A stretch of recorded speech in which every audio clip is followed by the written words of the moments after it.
and we're live on a very, very full, very happy to see everybody Patron Hangout. This is Patron Hangout number 7, if I remember correctly. And this is our chance to talk to our patrons who support us directly on the channel with their own pockets, and we do appreciate that. And this is one of the many ways that we show our appreciation to that. With that said, those of you just joining or haven't watched us before, the people who join us on the Patron Hangout, they're not part of our show. They don't follow our rules necessarily, and on their show, we don't follow our rules. So the language could get off color at times, and we just wanted to warn people about that ahead of time. Also, that me and Amber do ramble along about questions that people ask. So we're going to get through this awesomely, and we're really excited to hear from everybody. And I'm sure conversation with regards to the Whitby WKO are going to come up, which is actually next weekend, and myself and Amber will be there, and this is March 12th. For the Hero Clix Regional, and March 13th for the Dice Masters Regional. I know we'll be there for both, and we'll probably talk about that more a little later. But in the meantime, first come, first serve as always, and Mr. Mike, you were in the room first. Alrighty. Hey guys, I'm glad to be here. So let's start out green today, as we got some green members here to and my drinking buddy. He's a real pat on the back. Oh, yeah. That's how we're starting this show. Okay. Yes, yeah, that's how we're doing this. So anyway, let's start out with something else green, as in let's talk about the turtles that have recently been popping up on in anticipation for, I guess, later in the month. So I want to know, have you guys heard anything else about the other turtles? Because we only seen 2, and I've always wondered what they're going to be like. I'm surprised they even made them, because none of them are going to have. I guess if they're going to follow canon, they won't have Force Blast or the sight penetrating blast or anything like that. They're all going to be like, I guess, close combat characters like that. So here's my question: if I choose to field a team of turtles like that, how would I defend them like that from? I guess maybe some other people will have the distance shooting and stuff like that, or will they have I guess some sort of resource or something to help that out and give them better range? Well, strategically speaking, the universal way to get around range is to deal with it with the Indigo Power Battery. That said, because the Ninja Turtles are obviously going to be a theme team, you can probably count, and their points are really low. You have a lot of room to work with regards to build. So build big and choose a map that you can move around and will restrict range. Now, don't expect that to work in a high-level competitive, because things like Nick Fury and Banshee exist and generally don't care about maps. But from what I'm seeing with the Ninja Turtles is they're going to have their place because they are modern figures. You got to look at, and I think Whiskey's announced that officially, that they're going to be part of the modern age. You got to consider the utility of them outside of that. They are animals, and animals are already starting to grow into a really particularly strong keyword again. Even without Alyosha Craven around to boost them. But the Turtles on their own, dealing with range is not an easy thing. Utilizing the map is your best approach. I actually believe we discussed that on the coaching session where I suggested if you're afraid of range, maps like I believe the War of Light ranks and what was the other one? Hank Pym's Lab are very safe bets as far as dealing or getting your characters into the close combat that you want them to get into. As well, once the Ninja Turtles are there, they generally stay there even if they do knock back. Because if you looked at Donatello, he does knock back in a lot of cases, and because of that trait on the, I believe it's the classic comic one, he gets to stick next to you after making that close combat attack. So he'll... I look at Donatello like a piece of glue that pushes you away from the team but kind of goes with you too. It's like, come here, come here, come here! And kind of chases that guy off that you don't want. And I see a lot of potential in that. Now, this is, of course, we've seen Donatello and we've seen Raphael. Raphael, they've definitely made the headstrong one by even including Battle Fury in there. And Donatello has a big stick. It is definite a big stick because he either gets giant range or giant reach 2 or giant reach 3. It's just bonkers. So that's kind of my takeaway. Amber, do you want to add to that, or? I also want to point out the fact that we have only seen Raph and Donatello of the actual Turtles. Of the set itself, we've also now seen Baxter Stockman, both versions of him, and a Mouser. So what I'm interested in seeing, of course, we've got still Michelangelo to come out and Leonardo. Now, neither of those are really, unless they do something funky with Mike's nunchucks. Giant reach flurry, maybe. Nunchucks! I don't care. It's Mike, man. You don't mess with Mike. Dude. But out of the 4 Turtles themselves, I'm not, like you were saying, we're not going to see a certain power set come out of them. But I don't want to discount the kind of utility that may come out of the Turtles van. That is something that's going to be purchasable for the convention season. And if it's anything like what we're going to see out of Punisher's van, this may actually be the Turtles' resource. So there might be something to that van that will actually help the Turtles just on their own rather than mixing them in with other modern age elements to help them combat range teams or anything like that. So there's actually a lot that we just haven't seen from this set to know for sure. I think it's supposed to be 35 to 36 characters, 35. And we've seen 5. Yeah. So we've seen a good portion of the set, but not all of it. There's still a lot to go. Yeah. And the second you started talking about the party van, I almost forgot about its existence, but it's con exclusive. That's one thing to take into account. So if you have a friend, you go into one of these tournaments where you can buy it, send them with a couple extra bucks. I think it's $30 for it. $30 and a tip. And then scream, "Everybody, get in here!" And because I can almost guarantee that the party van is going to have one pilot and probably be able to carry 3 to 4 characters in it, which is probably going to be your answer to get your Ninja Turtles in the face of your opponent, as that's where they're going to want to be. And I know, I don't know what kind of power set we'll see out of them, but we haven't seen April or Casey yet, and we haven't even seen Shredder yet. Now, Shredder's probably, you're mostly going to get, Perplex, maybe, Prob out of Shredder, maybe. I can see exploit weakness and blades. But yeah, you're mostly going to see offensive on those, especially on Casey. April's probably going to be your support character, either with support or with Perplex or something to help the Turtles out. So that's where your smaller pieces are probably going to come in, just character-wise. Now I'm just saying this off the top of my head, just speculation from knowing the Turtles characters themselves and how that may translate into the game. That's likely where you're going to see those characters pop up. So as of right now, I'm just going to say we haven't seen enough to really say what the best strategy to go with. We could tell you how to play Donatello and Raph with other modern age elements against other modern age elements, but when it comes to actual Turtle set itself, I'd love to see more. Yeah. All right. So next up, Rich. All right. How you doing, buddy? All right. All right. So I guess it's really to start off with, just kind of winging things. I was just thinking when I was playing my tournament on Thursday night. I had a fun moment where I weakened my opponent's Mary Marvel from World's Finest using my Mary Marvel and put her on the top click and then zombified her with my zombie fever tube and then put the zombifier on the last click and then roll that regen roll for a 5. So yeah, that turned the game around quite quickly, and I was just kind of wondering, if you could recall any times where where zombifying a character really, any kind of fun situations or anything that came out of zombifying an opponent's piece.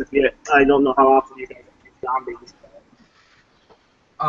I know myself, I've made strange uses of the zombie Super Skrull. One particular situation, I was playing against Jordan. Jordan, one of the guys that used to be on the Metal Lab with us. He he met me at the Windsor ROC, and he had a team specifically tailored to beat the Zombie Super Scroll. But Jordan came against me, and I played a very patient game. And one of the tricks that I pulled off with the zombifying was he had a bat cycle on his team. Now, my Zombie Super Scroll has taken a beat in this game, but it has done quite a bit of damage. So it came down to what do I do with this Zombie Super Scroll who's taken a beating, but I've got a point lead right now, and I need to force him into an unfortunate situation somehow. So an unfortunate situation being I had to force him to chase me because he didn't come with a whole lot of move and attack on his team once I did as much damage as I did. So what I did was I killed his bat cycle with my Zombie Super Scroll, and then brought it back with my Zombie Super Scroll, and then rode away on the bat cycle with my Zombie Super Scroll. Nice bite! Bite now! That's creative. And I just saw his face kind of look and go, oh. That's probably my crowning achievement of zombifications, is one of the best ones, because I've played the Zombie Super Scroll quite a few times, but I've also had games where I've just played it terribly, one of which was forgetting how long the dial was, choosing a bunch of powers, and then realizing if I rolled it, I was dead and I died. So it's like, I'm on blast, click, So I find myself usually pretty good with choosing the powers, but not knowing his dial. So have you managed to pull off anything with zombies yet? Yeah, actually, so when the zombies first came out and I was playing them, the only one that I really, like, Jason got me a Magneto later on, but the first one that I got, I think we got it in a trade, was the Sabretooth. And when we first got it, I brought him out, and this was when zombies were brand new, so everybody was kind of just playing whatever zombie that they had pulled. And I was playing a game with local player of ours, Aubrey, and we've been playing with him for years, and it was just a casual weekend tournament, and we had both fielded zombies, and we had a fight over an anaconda, and it had just come down to the fact that, like, I think it was his anaconda, and I had attacked it and zombified it, and then he had attacked her and zombified her, and then I attacked her and zombified her, and we actually went back and forth zombifying the same anaconda and just being like, no, you're on my team, no, you're on my team, no, you're on my team. And near the end of her dial, she has regen. So it was like, okay, I zombify her, she regens back up to full. All right, he takes her, zombifies her, regens her up back up to full. So I don't know, I can't remember how many times we managed to trade off this anaconda, but that was pretty much the only impressive thing I've done with zombies was that first fight where we were just fighting over the same click and zombifying her back and forth. Neither of Anaconda don't want none of you. I don't think that song had been released yet for that particular fight, so that joke wasn't there yet. Oh man, I would have been singing that for a week if I would have known about that. My Anaconda wants none of you. You ain't got buns, huh? All right. Tom!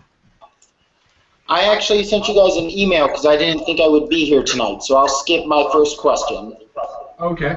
I didn't actually read that. I went to check the email at the beginning. So give me a second here. We're professionals, I swear. Okay.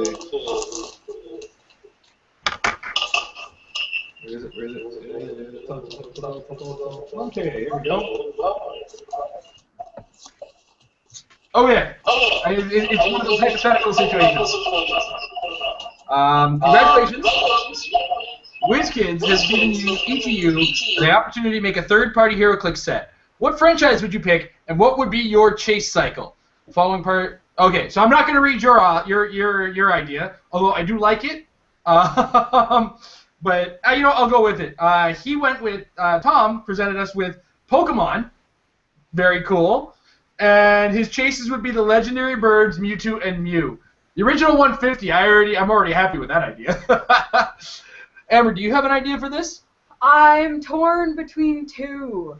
But I'm gonna go with my first love, and that is Resident Evil, because you can actually get a very set of characters going across the span of all like 15 games that they've had, with all the different protagonists. You've got Chris, who can get sharpshooter. You've got Jill, who could probably get outwit, depending. You've got Rebecca, who can get support.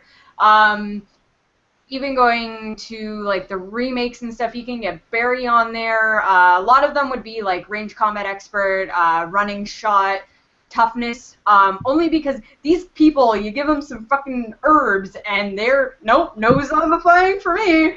What are your chases? So my chases would be the big bads. So you would get like the Tyrant, the Nemesis, and William Birkin, big Birkin, not when he goes dog, but like when he's got the eye Birkin, and then like super rares, you could get like Alfred and Alexia, and oh god, okay, I need to stop because I've just made like an entire like 96 character set off of this, because then you get the zombies and the zombie dogs and the hunters and fuck hunters, and yeah, but there's just so much more enemies in Resident Evil than the grunts and the... Anyways, Resident Evil, that would be my Clix set, because even though it's all humans versus monsters, you could actually get a really varied power set out of those characters. Now, initially I wanted to go with video games, and I looked at it and said, well, they already made Gears of War, they already made Halo. You can't really make a set with Doom. I mean, there's the Doom guy, and then it's just a bunch of demons. I don't think I could see a set with that. But I started looking at our movie collection, and, you know, after I got over the fact that they already made a Pacific Rim set, how about the Guy Ritchie verse? With Lock, Stock, Two Smoking Barrels, and Snatch, and all the characters from those. You got like a Brad Pitt from Snatch, with Perplex and Outwit, and the flavor text. And Flurry. Just the flavor text. All the words are like one word. Hey, you're a boxer there. Hey, you're a big man. Hey. You like dags? Yeah, the Outwit and Perplex. You like dags? And have like a 50-50 shot on a Perplex, and of course you're for it. And of course you got Turkish and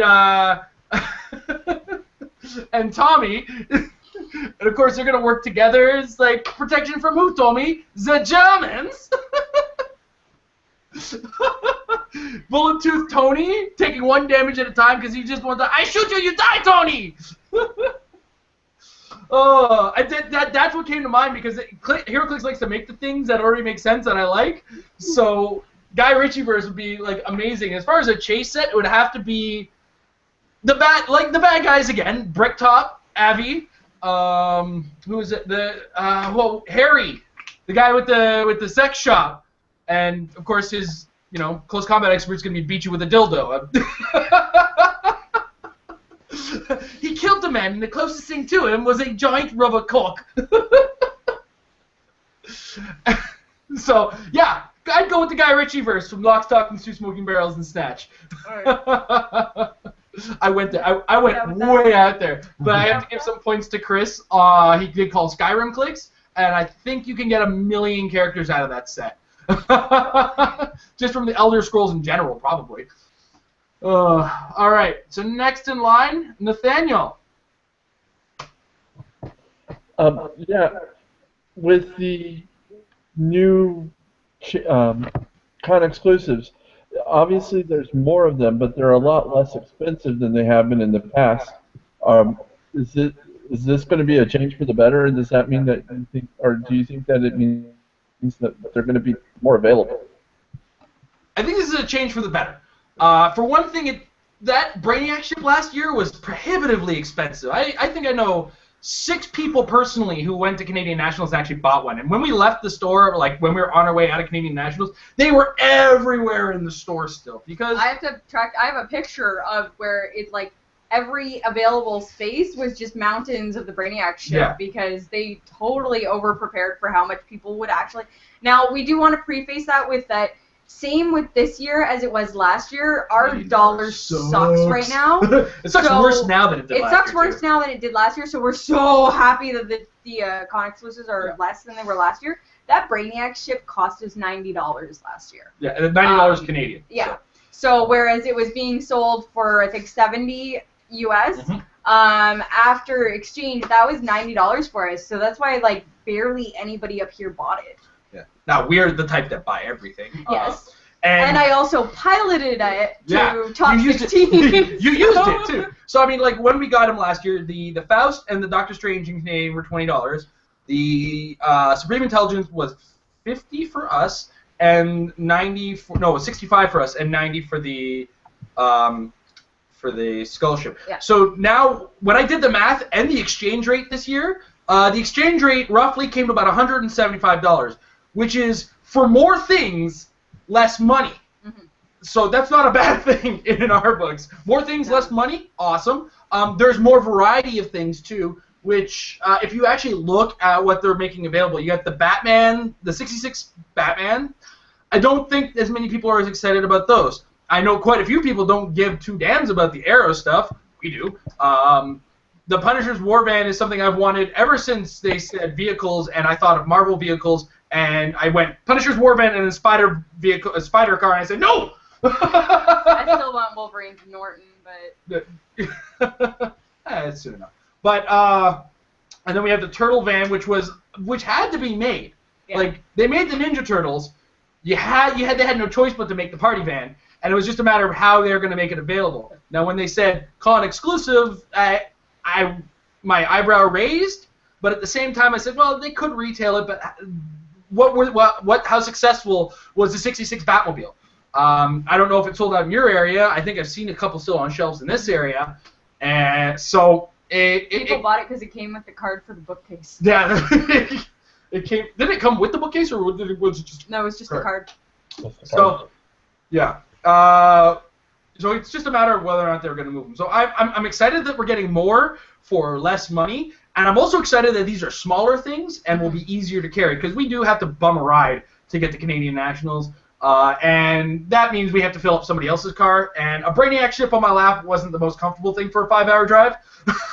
So, a couple small boxes is a little more manageable. I can stick them in, down at my feet, and I can put it between me and the guy next to me or whatever, or the girl next to me, as things were. It's just going to be more comfortable to carry all that stuff back with, though I'll probably pack a little lighter this year.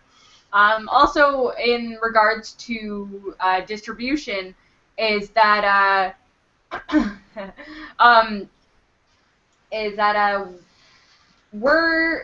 they seem to want to be doing more and more and more and more events.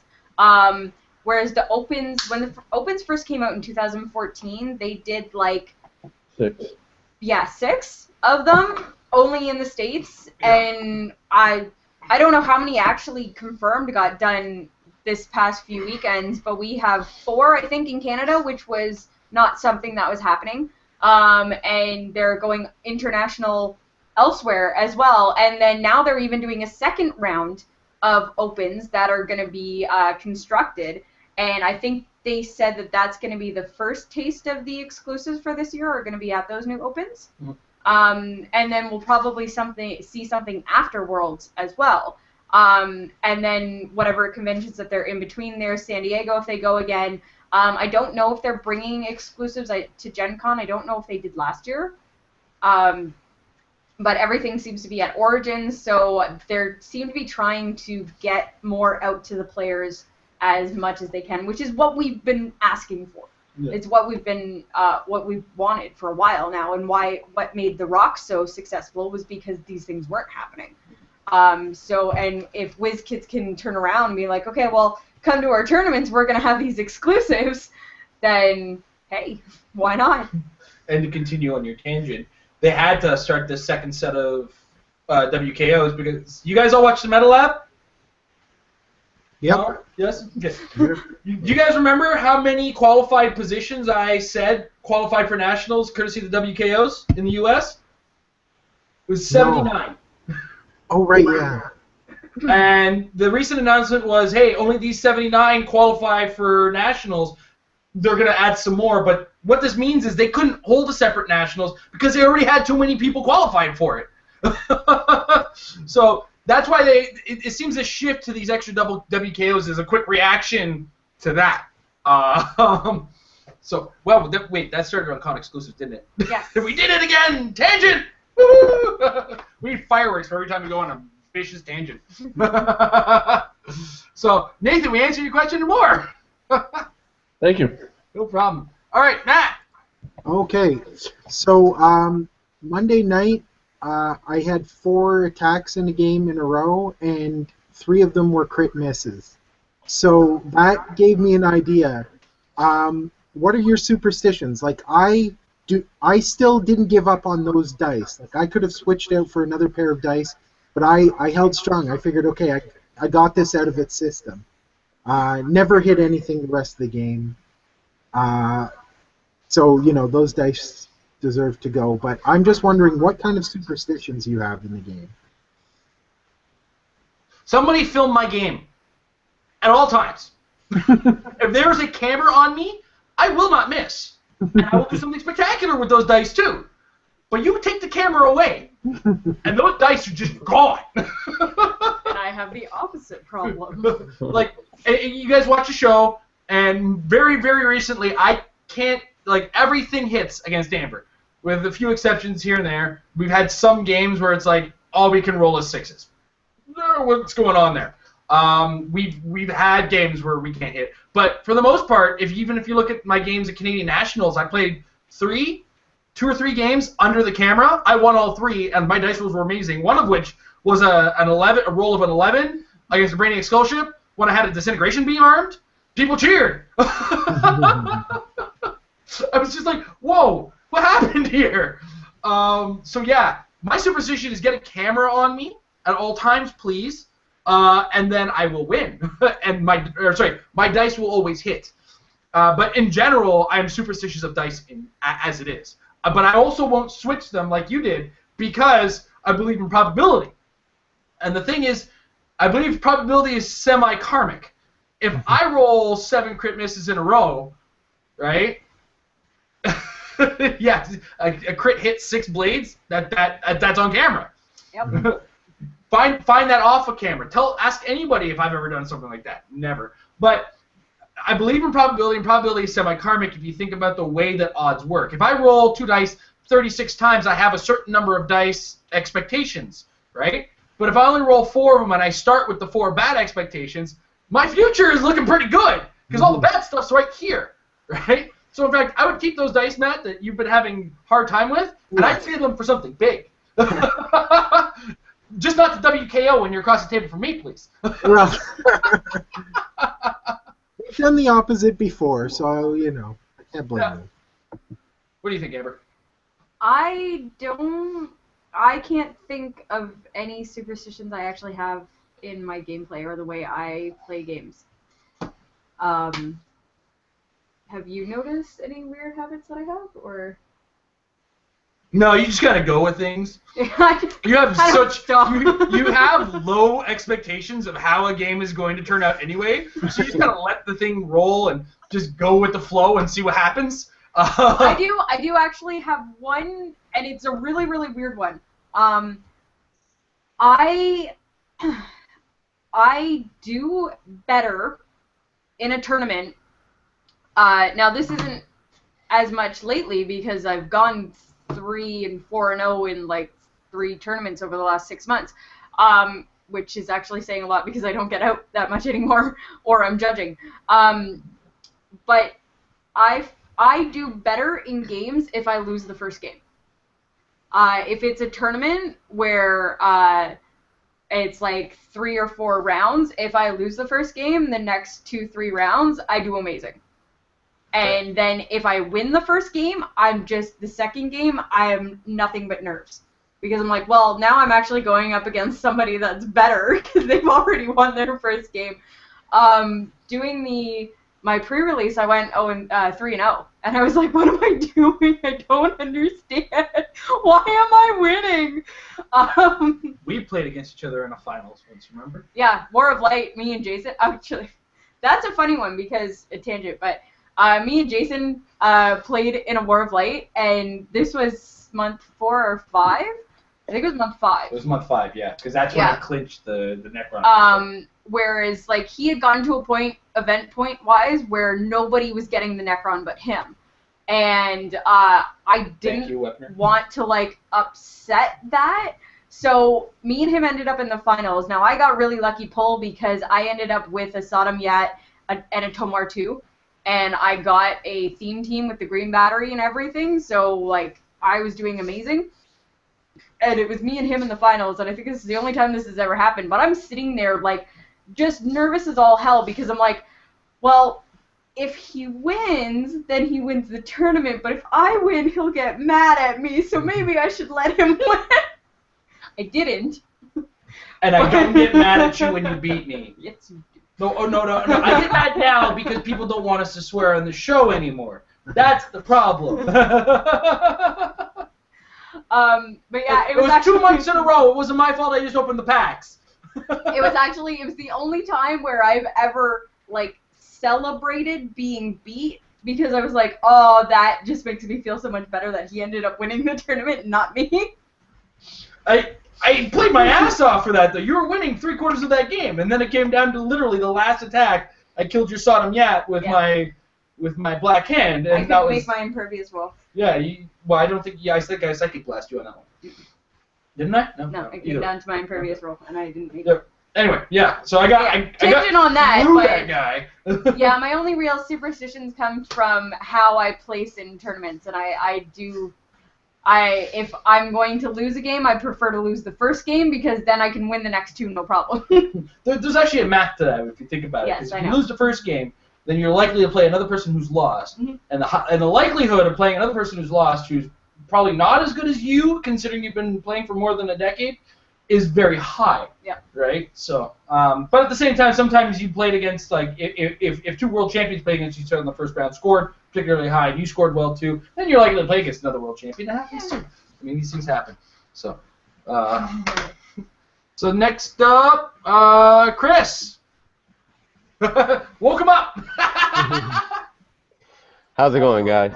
Great. How you doing, man? Uh-oh. Is he being defeated by the internet?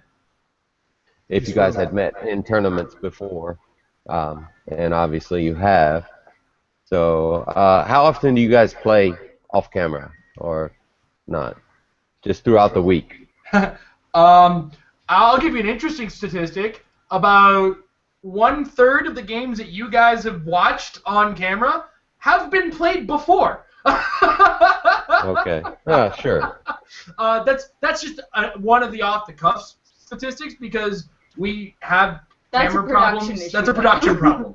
Now, beyond that, this whole show started with us playing against each other all the time, and as well, there's a thing about going when you travel for a tournament, and we have to travel. We take a 2-hour bus to get to the tournament at the Comic Warehouse because nowhere in our city plays HeroClix, and we don't drive. So buses suck. But beyond that, we will go to these tournaments, and at some point we'll play against each other. If I have a bad first round and she has a bad first round, we're playing each other in the second round. I'm having a bad run with 2 losses in a row, and she's on 2 losses in a row. Wait, look, there's Amber. And I think the first time we showed up, we had to play against each other in the first round. Like our first day back at HeroClix. I mean, we play against each other in tournaments all the time. Never in a major. Never in a major. That's been a lucky break because I think we'd divorce if it was like nationals. It would be bad. I'm saying this now, and you know what's going to happen is first round of nationals. Yeah. They're gonna pair us up. And then they're gonna put us under the camera, and then we gotta act for it. Yeah, it's gonna be a whole other episode of Married with Clix, guys. Live on Twitch. But actually, when we first started this 3 years ago, we were playing 3 to 4 games a week, not on camera. Where we would have our regular group of buddies come over, and they would play. We would play pickup games ourselves. And then we'd have the weekly tournament. Now, since that's happened, I've gotten a job, and I work at nights, so a lot of our free time there has gone away. Our entire play group went and had babies. All of them. Literally. Everyone. We have 3 guys that come into our house, and within a month of each other, they all had kids. They all just have brand new babies. So they're all on daddy duty because their wives don't let them out. and then so for the last like 6 months or so since the babies started being born, we really don't play other than on camera because like I've been working weekends or we can't get a sitter and our guys aren't coming over anymore. So compared to when we first started 3 years ago, a lot less games are being played off camera. No, we're getting into national season. So once we're through the WKO, we're starting to think about our teams for nationals, which means there's going to be a lot more games played off camera because we don't share those practice games. Sure. But also those practice games do involve some unfortunate emotion from both sides of the table. When we're taking it seriously, we're taking it seriously. And when even sometimes we'll win and it'll be like, you played that wrong. You played that wrong. Sure. And we get really intense when it comes to nationals practice, so we keep that away from the camera. That said, Sunday we're going to be filming the first official practice night finally. To give everybody a taste of what we want from that. And we dropped a little and rose back up in Patron, so we're back where we ended last month as far as the distance between where we need to be and where we want that to be for the practice night show to start happening. But we're going to be filming that pilot, and that's for you guys and all you guys watching right now. You get to hear we are going to be doing World's Finest Seal to lead into it. We also have me and Tom have to duke it out in a Money Where Your Mouth Is match because I still disagree with him about something with regards to Economy King in comparison to Iron. So we're going to duke that out. I figured out a method to make it completely fair, and I'm really looking forward to it, seeing how it goes.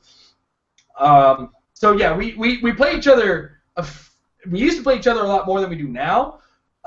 Though we will be playing a lot more games off camera soon. Especially with me now, like right now at work, some things have changed, and I now work from home. So my sleep schedule is less reliant on a 2-hour commute. So I'm kind of looking forward to that being an option as well. Unfortunately, on the flip side, my store right now is running on a skeleton crew, so I'm working a lot more than I was before. So, yeah. So we'll see. We're working it all out, and we're going to be getting some more games in very soon because we do really want to push nationals hard. And hopefully it doesn't push back. And hopefully it's not WKO winners only, because battle royals. All the battle royals. Because then, yeah, the next major tournament we're going to be playing in after that would be Worlds. If we're lucky, if we get in. Maybe Dice Masters. Maybe we'll do Battle and Dice Masters. You know what's going to happen? We're gonna flop so hard at HeroClix this WKO. We're not going to get into nationals. We're not going to be able to go to nationals, but we're going to be killing it in Dice Masters. We're going to change the channel. I'm not going to change the channel to Dice Masters. Relax, guys. I promise. I promise. Do you guys ever, or have you got to play a game like a big brawl with, say, Jay and Tom and Mike and you and Amber? You all gotten together and played? I think the closest we've done to that was after the Superman Wonder Woman pre-release. We sat down with Mike and Aiden. Yeah. And played a big game. We all live in different cities. Getting these guys together. Getting together is really hard. This Sunday will be like one of the first few times in I promise, Rich, I promise. If anything, we'll add it to the channel. If you guys pay us a lot more. Don't do that. Anyway, point is, the first time we're going to have all of us in the same room that isn't for a major tournament is going to be Sunday. Yeah. So. We don't really get a chance to brawl with the guys very often, but practice night will be a thing very soon, more regularly. Looking forward to it. All right, Mike, back around to you, sir. Alrighty, so let's hit one more time around on the Turtles thing. So my next question there would be, have you guys taken a closer look at the Mousers? And I noticed that they're, at least according to the HC Realms website, their preview has them being only 2 clicks of life but that yet it's only 20 points. Do you think is that a too high cost for just 2 clicks of life, or then like how many would you think about playing? Like let's just would you play like 50 mousers after like a 200-point game or whatever like that? I would play 50 mousers. And we have a game coming up that explains why I would do something that bonkers and crazy and insane. Biggest mistake I've ever made. And it is your fault. It is your idea. But All my fault. I do like the mousers at 20 for a number of reasons. One of which is the fact that they have that break a wall ability. So an indoor map is really not going to affect their mobility. As well, they have Baxter Stockman. I believe the 30-point one makes them amazing and gives you endless swarms of them. They have sidestep, correct? Which means you can move them all for free in a single turn. Ain't nothing stopping you on that. What, did we just lose a light? No, I moved forward. Oh, why would you do something like that? Because, Oh, you're going to pull up the mouser. Is that what it's right there? It's right there. I haven't really looked at these things. So you also get a character with toughness. So they do, if they're going to kill it, they have to commit either 3 damage or an outwit to it. At 20 points, that's an overcommission by anybody. And they also bring exploit weakness with 10 attack and 9 attack. I mean, for a 20-point character, I'm not too worried about those numbers. And the robot keyword, which, if you happen to decide to give them the robot ATA, can you imagine all the perplexing that's going to go down with that? Imagine just a line of mousers, and they're actually 24 points because they all give each other, or they're able to give perplex to one another and use it on each other. So there's a lot of dangerous potential coming from those things that makes me excited and terrified at the same time. I mean, as far as the hyper-competitive tournament mode, they are tiny, which means that makes them a little bit more mobile and carryable. There's a ton of things you can do with a robot keyword nowadays, and I mean, it rhymes with Schmoshmron. So I heard, is this Ultron guy any good? Also, if you happen to have Baxter Stockman, he's a scientist. He's great. And throw him in with an Ultron 6. They're both scientists. Carry 4 of them at a time. Yeah, and so in a nutshell, for 20 points, you're getting 20 points worth because they're very, very flexible for what you get. And it's 2 clicks that's incredibly offensive, incredibly scary, and is tiny, so it's very hard to shoot at. Because I believe, was it 17 defense they come with? Yeah, 17 defense at range against a character who isn't tiny is going to be a 18 defense. And they can be carried, so you can carry and then sidestep with them. So overall, I'd say I don't think they're overcosted at all, and I would definitely play with multitudes of them if you got them. Because I think at most we generally carry about 2 of each generic, because that's really, as far as the game is concerned, the most I'm going to put on a table at one time. I want to see what the Mouser Swarm looks like. Oh yeah, because there's that one base we saw with 3 mousers on it, right? So maybe even we're going to be able to take 3 of those things and turn them into one big mouser or one group of mousers, so that's a thing. I have, and like it's on topic but not. I have a funny story about this because back in the summer, whenever the Alliance show was, when they first announced Turtles, they started showing slides of the figures. Everybody went crazy. Somebody released a video. I screenshotted the shit out of it, and I've had it sitting on my computer ever since. And they showed the singular Mouser and the trio Mouser. And then it kind of went to the sideline, and we were talking about Turtles, but all we ever saw were the black and white ones. And then everybody kept bringing up the Mousers and the Mousers and Mousers. Every time somebody brought up the Mousers, Jason's like, "Oh, it's just gonna be a Pog. Don't worry about it." And then someone else would bring it up. It's like, "Oh no, it's just gonna be a Pog." So by the time like the dozenth and a half time that Jason had said this, I'm like, I can't deal with this anymore. And I sent him the picture of the physical Mouser. I'm like, dude, they're physical figures. Except this is listed with number 5 on it, and the starter set is called Mouser Attack. So it's probably going to have Mouser Pogs in it, like every other starter set that looks like that. Let me go get you a Captain America one from down the street. I'm pretty sure it's $5 right now. My point stands. So we're probably going to have all three then. Mouser board tokens. Oh, man. Stacks old Mouser. Ooh. Ah. Right. But yeah, do not underestimate a character that has, even though he's dealing 1 damage, exploit weakness. 10 attack also is not bad either. 10 attack, exploit weakness. There's a lot of dials that change very drastically just by taking 1 damage. Yep. Or, they can finish a last click. Yep. I want to take down your really big 200-point figure with my 20-point Mouser. Although bring a lot of leadership when you play a ton of Mousers. Oh, yeah. Leadership stacks now. Never forget that. Mm. All right. Next up, Rich. Back around to you, sir.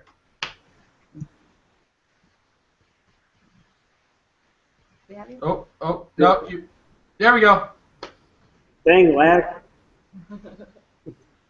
So I guess going back into more Turtles discussion, I know we're getting tired of that, aren't we? I was just wondering if you guys thought you had maybe any theories or anything onto using of the chases, since I like looking at the H. Rum's thread about the discussion for the Turtle set, that they 4 chases. Just wondering what the distribution of that might be. I'm hoping a guaranteed 1 per case, because I got a case pre-ordered. But I'm just thinking of Nimrod from Days of Future Past, etc. So, what was your prediction on the distribution of things? I think me and Jay the other day were talking at a tournament, and I believe we speculated that the chases were going to be the black and white turtles. Which means, because they've already announced that there's going to be 4 chases, right? And with the black and white turtles being the ones, like the black and white painted ones, they're going to look like these ones, they're going to be black and white. Yeah, that was good. Yeah, so if that ends up being the case, then I can see 1 chase per gravity feed, possibly with 2 super rares per gravity feed, which would excite me, because it already sounds like the distribution of this is, facilitates that.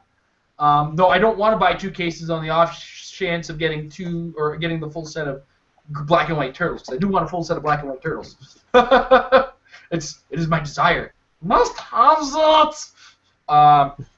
And then, so look, if we go back to Yu-Gi-Oh, it was 1 chase per case, 1 super rare per gravity feed, or per countertop display, and generally a full set of everything else in the Yu-Gi-Oh.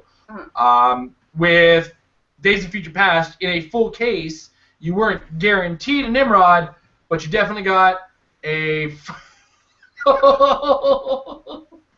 I'm suddenly picturing Justin Seaford. Thanks, Chris. But where was I going with this? For Distribution. Sorry, so Days of Future Past, we got a full set, not necessarily guaranteeing a Nimrod. But as well, Yu-Gi-Oh! Series 1 had more chases, more super rares in it, and I believe you got like 2 or 3 super rares per gravity feed, and I think, how many chases were in the first Yu-Gi-Oh! Set? I don't remember. If there was 2, there was probably 1 per case. If there was less, then it was, or if there was more, then there was probably 1 per gravity feed. So, gravity feeds are weird, is I guess what I'm getting at. Gravity feeds are weird! So we're probably going to see 1 chase, 2 super rares per gravity feed, and then a distribution equally of commons and rares, or uncommon. Have they listed any? They have listed an uncommon, haven't they? Yeah. So we'll probably see a distribution of commons, uncommons, and rares from it. I am hoping that they have learned their lesson from Days of Future Past and don't do that again. For anybody not familiar with that, Nimrod was not guaranteed anywhere. And the actual exact numbers on him, nobody was able to track down what the distribution on him was, because there were people that opened like 20 boxes and didn't get him. And then I think Glass Cabinet opened like 40 and got 10 or 20? Yeah, like it was ridiculous trying to track that guy down, and I really, really hope they never do that again. That being Especially said, with 4 chases. I was actually just thinking, the face I was making while Jason was talking is that there's actually a very good chance that the black and white ones are going to be the chases, because when they first on, I don't even know if it made it to Instagram. I apologize for people that don't get the pictures that I do, because I'm friends with Gist and Siren on Facebook and he posts stuff. So I don't know if I've seen it from like his personal account or if from the WizKids account. But when he first showed those, he showed the four turtles, Shredder, and I think later on we got Casey. Now we just recently, it was just recently announced that Black and White Casey and Black and White Shredder are convention exclusives. So it's a very good chance with those two that have been shown as convention exclusives that the other four are going to be cases. So like I would put that as in my bet as to backing that up as to why evidence as to what those would be as chases. If they are, it's gonna cost us some money to track them down. But I can really hope with this, with the demand that is coming from this set, that they their distribution is smart and not greedy. Because I personally saw Nimrod as a very greedy business decision, where Nimrod is a very sought-after character. He was only brought out once before in HeroClix. He is a very popular character, and people went crazy buying Days of Future Past to try and find him for a set that didn't need that kind of hype either, because it was a great set. It was an X-Men set. It was an amazing set. It didn't need that extra hunt to sell it. Same with the Turtles. The Turtle, everybody is going insane for the Turtles. It does not need that extra push as to be like, oh, hey guys, those chases. I would bet 2 gravity feeds and Ninja Turtles that this stuff is going to fly off the shelves in a hurry, and it's going to disappear almost as fast as 10th Anniversary did. Yeah. That's my bet. So, yeah, that's kind of what we think we're looking forward to, where the big villains are going to be in the super rares, black and white's going to be in the chase, and then everything else is going to make up the commons and rares. I mean, the more popular hero characters will be found in the lower rarities, which, oh, thank goodness. We've seen somebody else. We've seen 2 super rares so far, haven't we? Donatello's a super Donatello's a super rare? Yeah, sorry, baby. Yeah, and then we're just okay. Just stop. You're making me upset now. You make me upset. All right, Tom. So, real quick, I think this is a patron-sponsored request. If you're going to run all the monsters, you have to play them against an equal black cat. Sorry, one more time. It was what against black cats? The Mousers. Mousers versus black cats. We'd have to borrow the black cats because we sold most of the. We keep the generics down to 2, as I was saying earlier. So we have a couple guys that generic chase in this area, and I'm talking hard. They go after those things, and like they're lucky I'm nice and just charge what I regularly charge for commons and uncommons for them. See, now that's a game that we could actually film at our store, because we could be like, hey guys, everybody bring black cats and mousers. Yeah, bring your black cats and mousers. And we're filming a game. And we do it with an audience and everything. And I think we'll do that. You know what? Done. We'll do it. 1,000-point Mousers versus 1,000-point black cats. Big man. It's just gonna be us throwing Mousers and black cats by the end of that. Well, yeah, I think so far. Go ahead. Bad. Go ahead. You finish. Oh, I was just saying. I think that's something we'll do. We'll make it a reasonable amount of points, like 300. You'd be surprised how many black cats and mousers you could get out of 300. Pretty close to 30 on the black cats. I mean, maybe 25, 20 maybe. I don't know. Definitely 15 mousers. That's special. Yeah. Well, we're getting really close to 1,500. Yeah, we're getting real close to 1,500, which is, maybe that's what we'll do when we hit 1,500. There it is. A patron has requested it, and we're going to make it happen when we hit 1,500 subscribers. So those 3 viewers better all be subscribers. If you're not, hit that subscribe button. Like, comment, subscribe. But I think if the black cats moved it, I think the black cats would get smoked. Actually, it would be the longest game. No, the black cats, if you can't get me off my first click, they can do no damage. Because the mousers have toughness. See, that's when we intermingle. We'll actually do a mirror match of each of us have the same amount of mousers and black cats. Yeah, I can see that.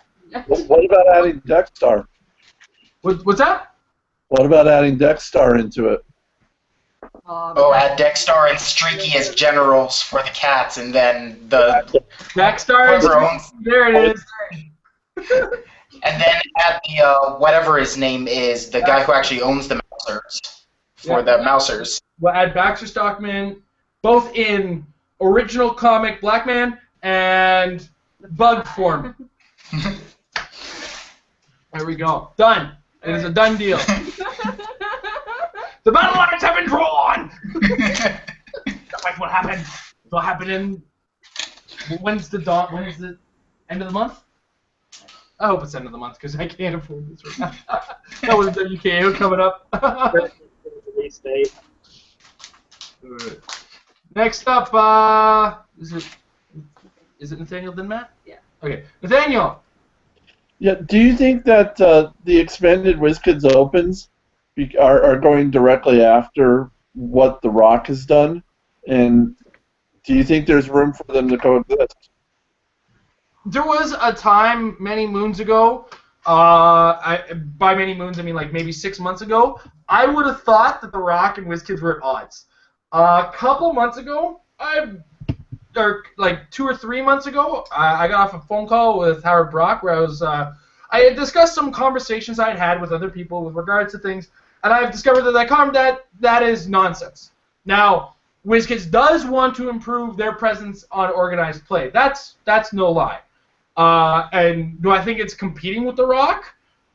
When you have this many kind of tournaments being run, it's going to seem that way. But ultimately, they're kind of running independent of each other, and they don't talk to each other with regards to when they're going to run their tournaments. And that's not offensive against each other. That's not directed at each other. It's just a thing that happens.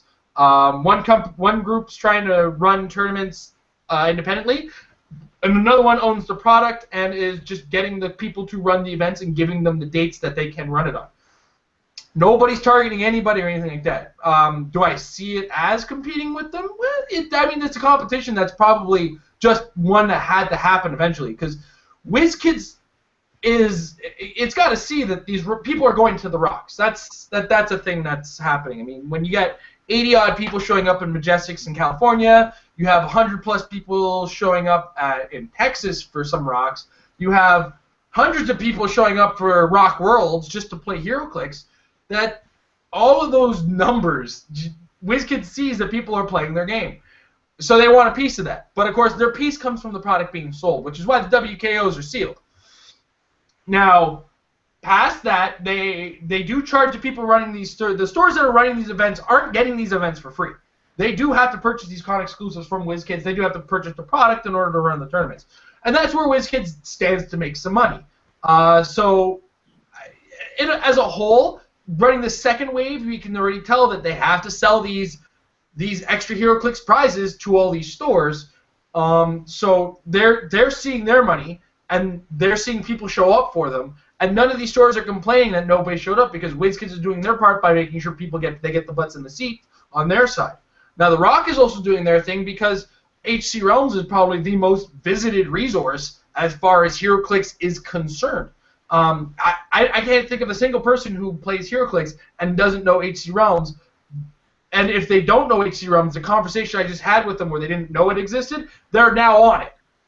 That's just how HC Realms works as far as HeroClix is concerned. It's synonymous, almost like Bulbapedia is for anybody who's competitive in Pokemon. Believe it or not, there's people who are competitive in Pokemon.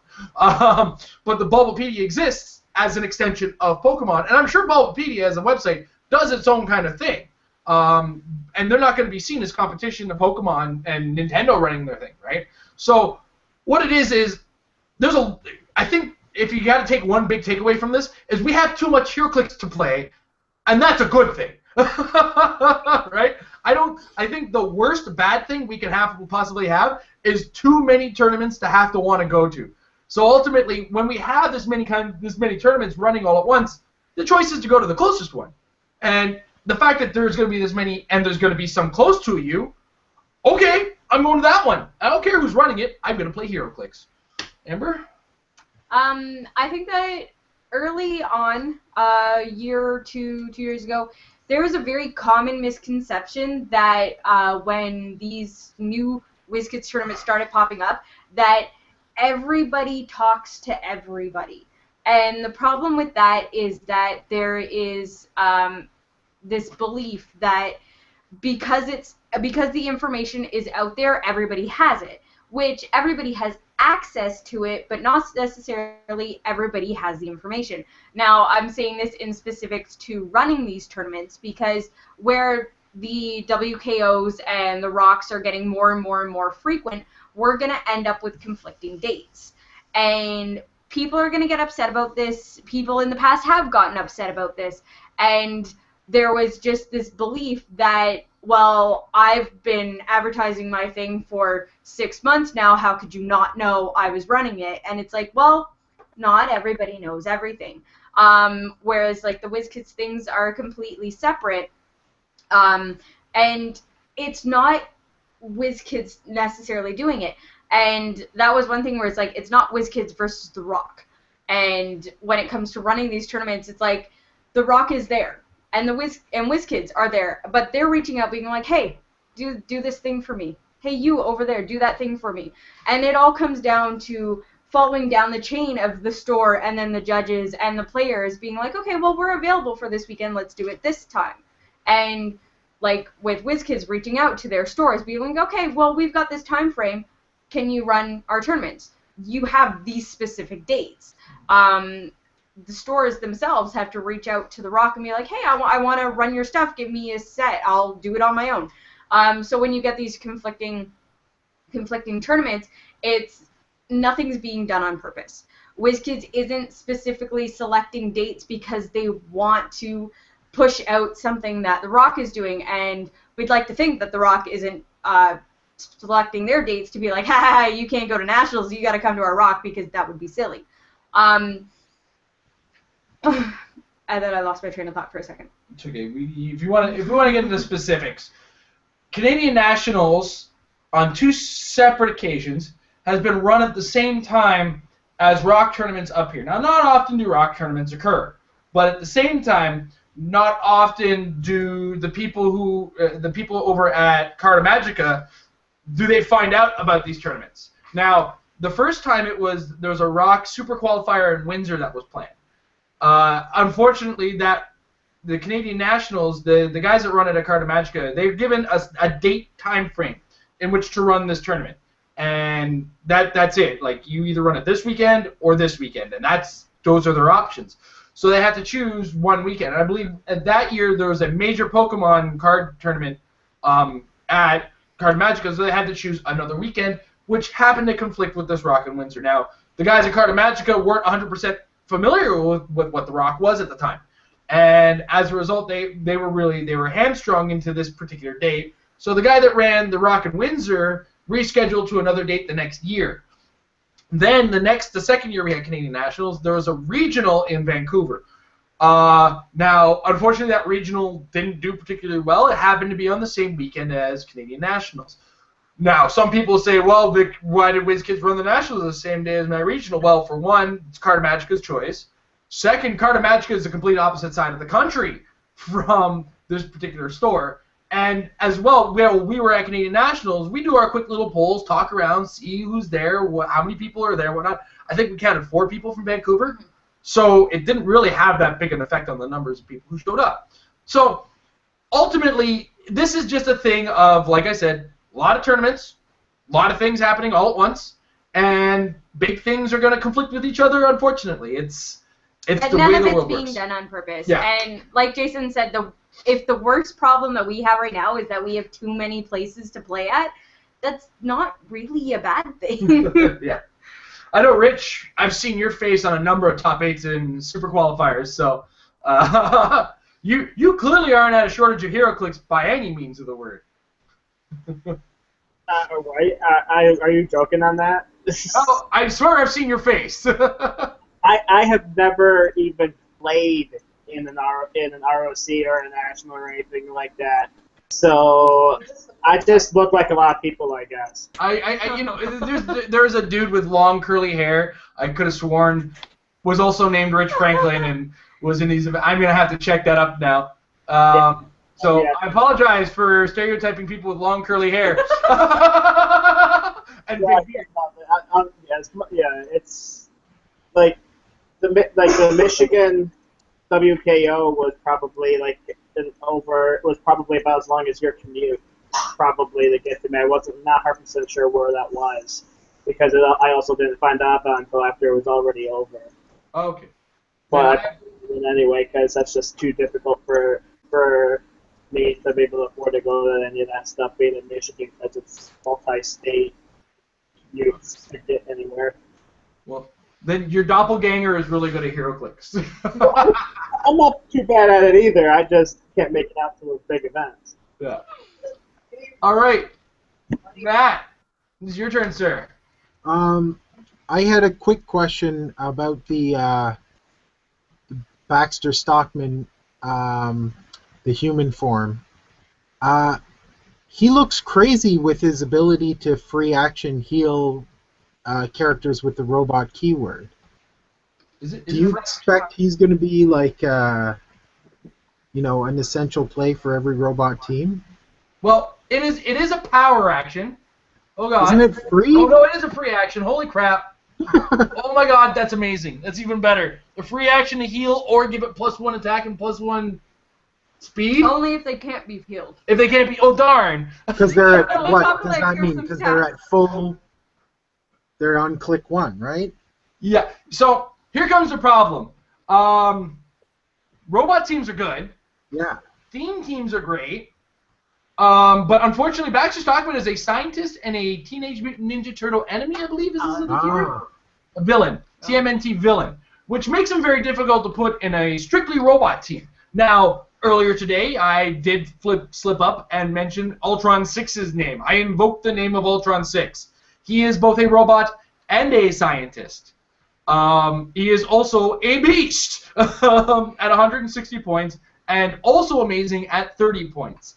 So add these two. Now, I keep messing this up. Is Justin Seifert a scientist? I have to check this out just to appease my mind, because if this is the case, then I may have accidentally built a team. No. He isn't a scientist? Initiative Sentinel. Okay. Not even a robot. Because that could have been dangerous.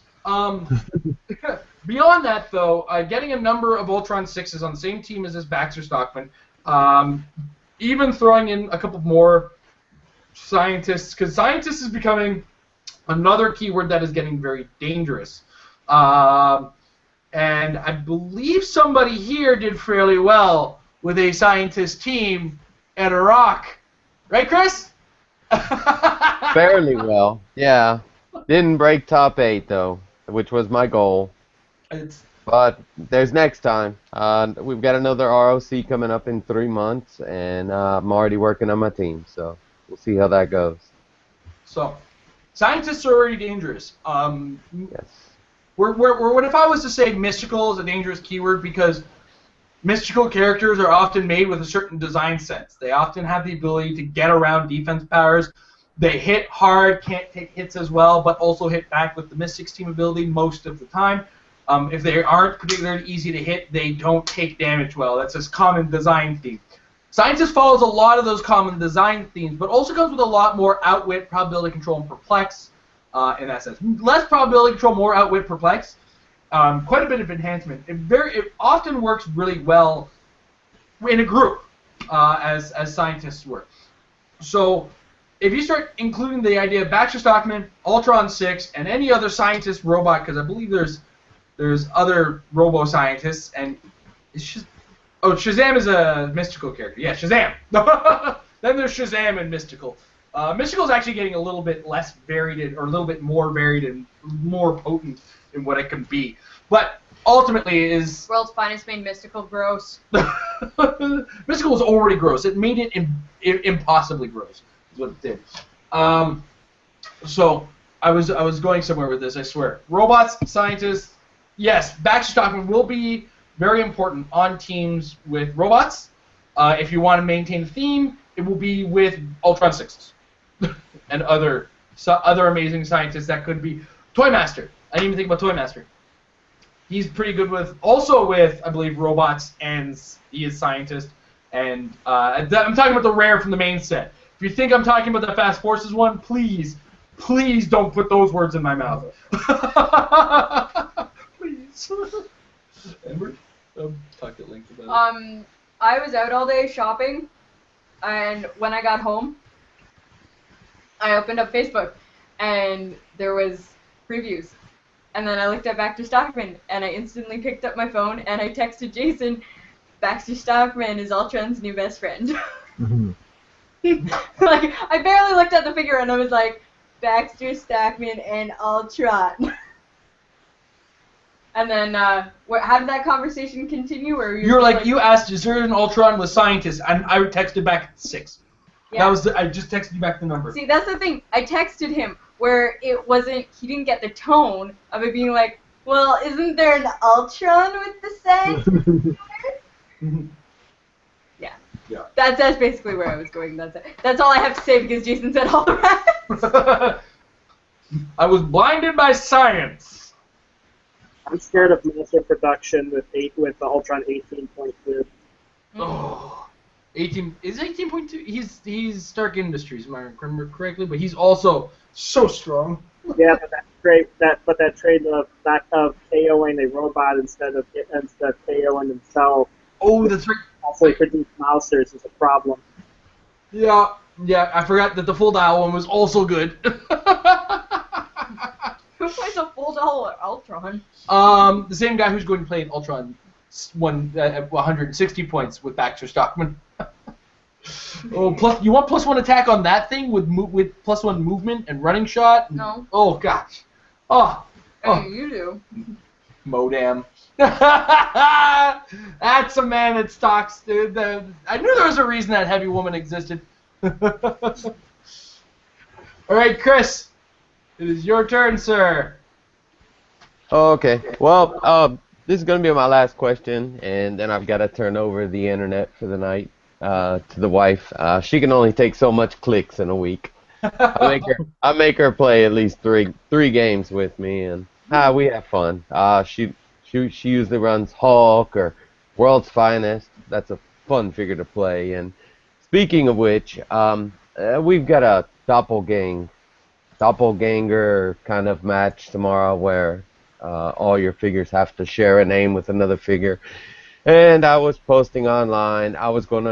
My plans were to use the duo or World's Finest duo, or the Lex Luthor Joker duo, and play around with the split and merge mechanic. But turns out that they don't have the qualifying box. So does it look like split and merge is going to be a thing of the past? And how do you guys feel about that? And as always, thanks for everything. I love you guys, and I'll see you guys again soon. We love you too, Chris. That said, Amber and I had this exact conversation.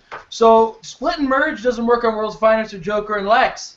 So does this mean that split and merge is a new Soaring? Yeah. Actually, to preface that, the whole reason why I brought up that subject, I think it was last night, with Jason, was because I saw your rules question about that on Facebook. So you're the whole reason that came up. On a quick note, on the WizKids event system, according to them, the Joker and Lex and the World's Finest duos can't split and merge because they don't have the qualifying names on the box on the back of them. Now, figures from the past were given an errata that added qualifying names to those figures. In the meantime, these two new ones that have come out haven't been given them and officially aren't going to get them. There's not going to be an errata, and this is the rule that WizKids has said. You cannot split and merge these guys. Now, Amber, you can continue. So, looking at the cards, initially, it was actually when World Finest was first previewed before the set came out, and we were looking at it, and we were talking, Jason was talking about what they would be like in sealed. And the first thing I did was I showed him a picture of the card, and I told him what's wrong with the card. And like almost instant response. He was like, hey, they don't have the qualifying name box on it. First thing we noticed, even before the set ever came out, when they did the digital preview of it, we're like, hey, they don't have that.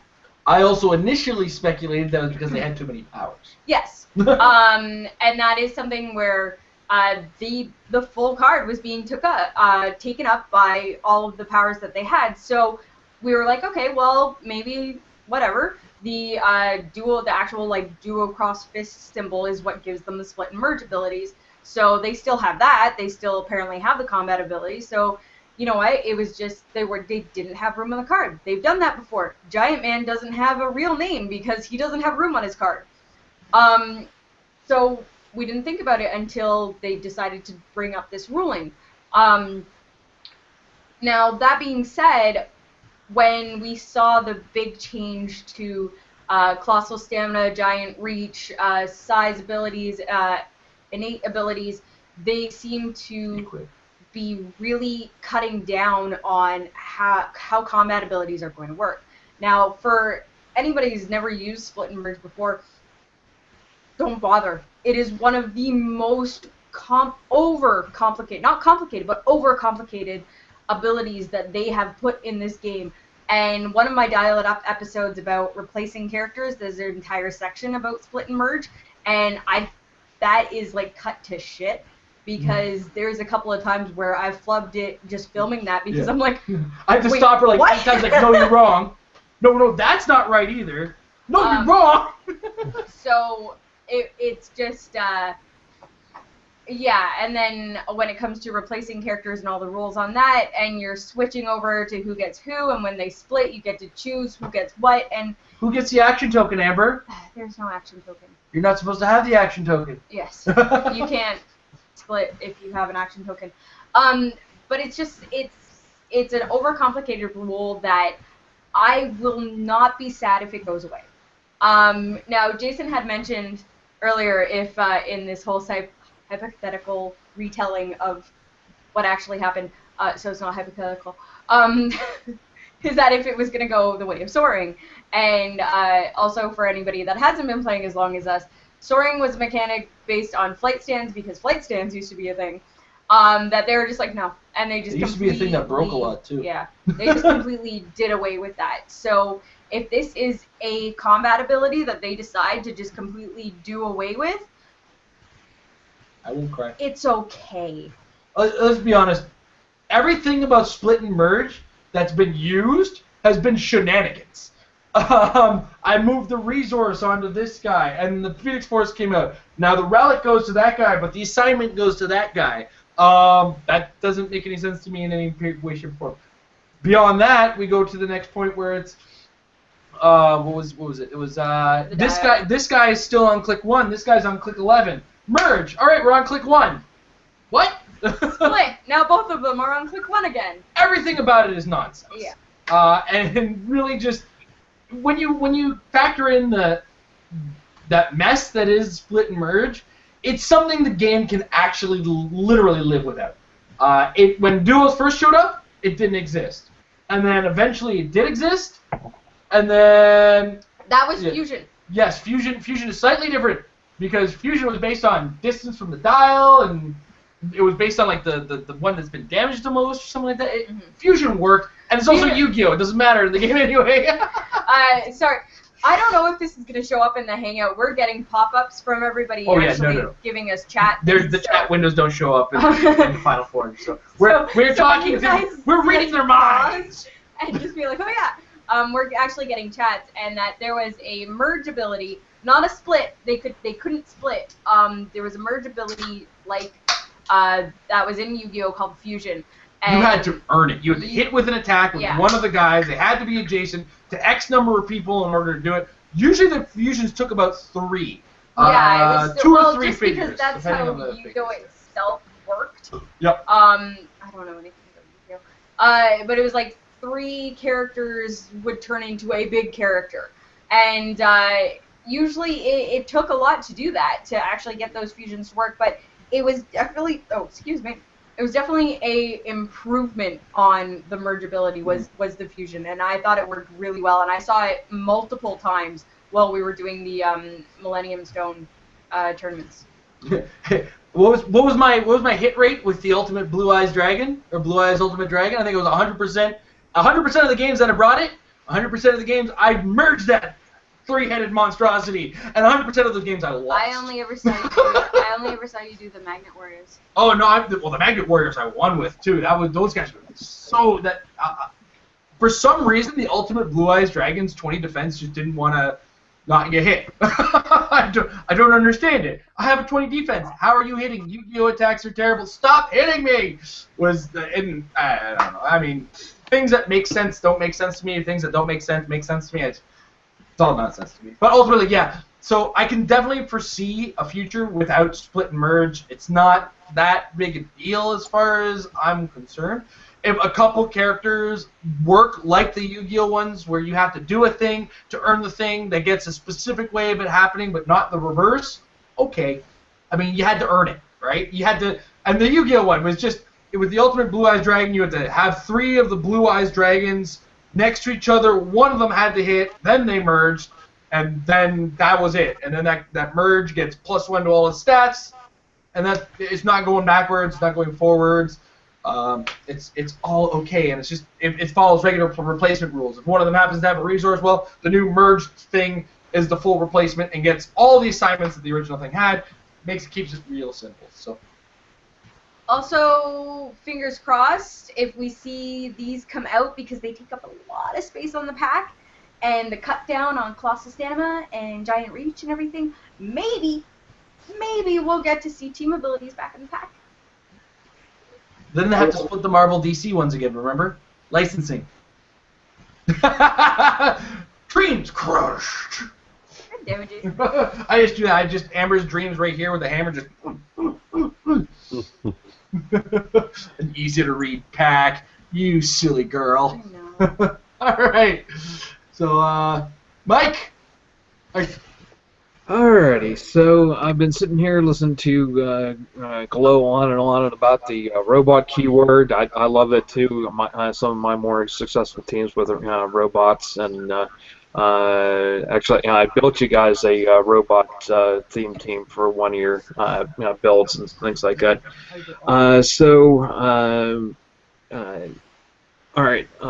But there are also some worthless keywords out there. I know Jason, I talked a little bit with this with you, and I want to know: have you guys ever come up with any more or noticed any other keywords that just don't build a big enough theme team, or have like a really odd number, or anything? Just worthless keywords.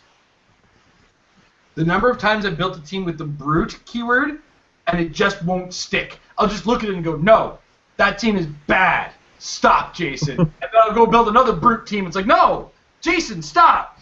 And then I'll build another brute team. And it's like, why do I keep doing this to myself?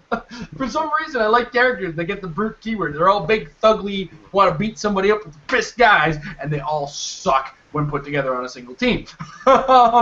So, like, as an example, you'll get martial artist, and you'll get some really weird things that get considered a martial artist. I think Mantis is considered a martial artist, so now martial artists have probability control and mind control. But they're martial artists, Amber. They kick people, right? There's a couple of Captain Americas that have martial artists in huge range. Like, there's a keyword that's just gets you so much for no reasons. Mystical gets you whatever you need because they're magical poofy poof. You get brawlers like Shazam. You get zappy guys like Scarlet Witch. And then, you know, I'll look at Brute and it's like everybody does the same thing. Charge, super strength, hit. Some of them have Battle Fury, that's about it. So Brute is, though cool sometimes as far as the characters are concerned, is just a keyword I will never suggest anybody build with ever. Amber? There's one keyword that is completely useless right now in modern age, and it breaks my heart. Oh, what is it? Exiles. Exiles, that's right. What is it, like 3 of them? There are 3 modern age exiles right now. 2 of them are primes! You sound like a Squadron Supreme fan, Amber. Be louder. Be louder. Maybe you'll get your ATA. Lost Lanterns, yeah, they're all primes. Now, were they exiles at the same time? Wasn't that Sasquatch at the time not really Sasquatchy and just the Heather Hudson? And was that not Heather Hudson? Yes, it's Heather Yeah, Hudson. Heather Hudson. At And that not point, at the same time? No, they are. At that point in time, Heather Hudson controls the Crystal Palace, and she's the one that sends out everybody because they've gotten rid of the Time Broker. So Heather Hudson stays there for the whole time, like even when they go into the new Exiles. Anyways, actually Kitty takes over, and Heather Hudson goes back to Wolverine because they're married and they have children. Spoilers. That's Comics! spoilers on the 10-year-old comic now. Come on. But no, it's so frustrating because even before, because right now we have Heather Hudson Sasquatch Prime, Blink, who is just so good. Blink is really good. And her powers work off of people that share keywords with her. And then we have Power Princess, who's another fucking Prime. Who is also really good because she's a Prime. Oh, Power Princess. I thought you were talking about Hyperion. No, Hyperion's a bad guy in Exile. Wasn't the good Hyperion also in Exile, though? No, I don't think so. I don't think they gave him the keyword. Because they gave King Hyperion Weapon X. You're welcome. Oh, 3 of them are primes. sorry, there are 4 Exiles, and 3 of them are Primes. That just makes me even more angry. Thank you, Jason. Spider-Man 2099. Wait, that's another 3 from Amber's. Like it, yeah. Yeah, Exile. 2099 is not Modern Age anymore. So he's gone. And then anybody before that, before Spider-Man 2099, are pre-carded. And they were errata to have the Exiles keyword. Like, I think it's like Mutant Mayhem or stuff. There's a veteran magic that has it. Not that any of the magics since then, but an old pre-carded magic has the Exiles keyword. It's because they're not targeting the Exiles, though, Amber. The characters that have got the Exiles keyword recently just happen to fit into the set at the time. You know what else is worthless? Kind of worthless is the builders. One that Ex Nihilo. I've only noticed that Ex Nihilo and the ALF robot, I guess from the Avengers. Who's the other one? Girl, right? Yeah, like it. You know what team I tried to build the other day because I really wanted to use Maxima? ALF and Ex Nihilo, that's it, yeah. Yeah, that's the only 2 pieces. You can't build a team out of that. Well, I mean, ALFs are generic, right? I don't know, I'm making things up. Superman Revenge Squad, you say? Because I really wanted to use Maxima, but I didn't want to use, like, Ruler or Metropolis. There's lots of them. They go up to Superman and Legion superheroes. You got Calabac, Toyman, Maxima, Lex Luthor, Mercy.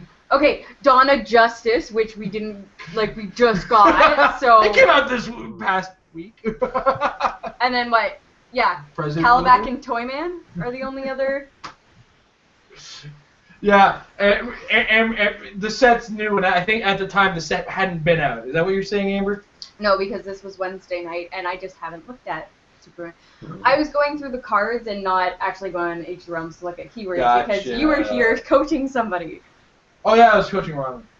So. Oh, there's a couple $25 ones in here. I gotta set up that coaching session thing with. Yes.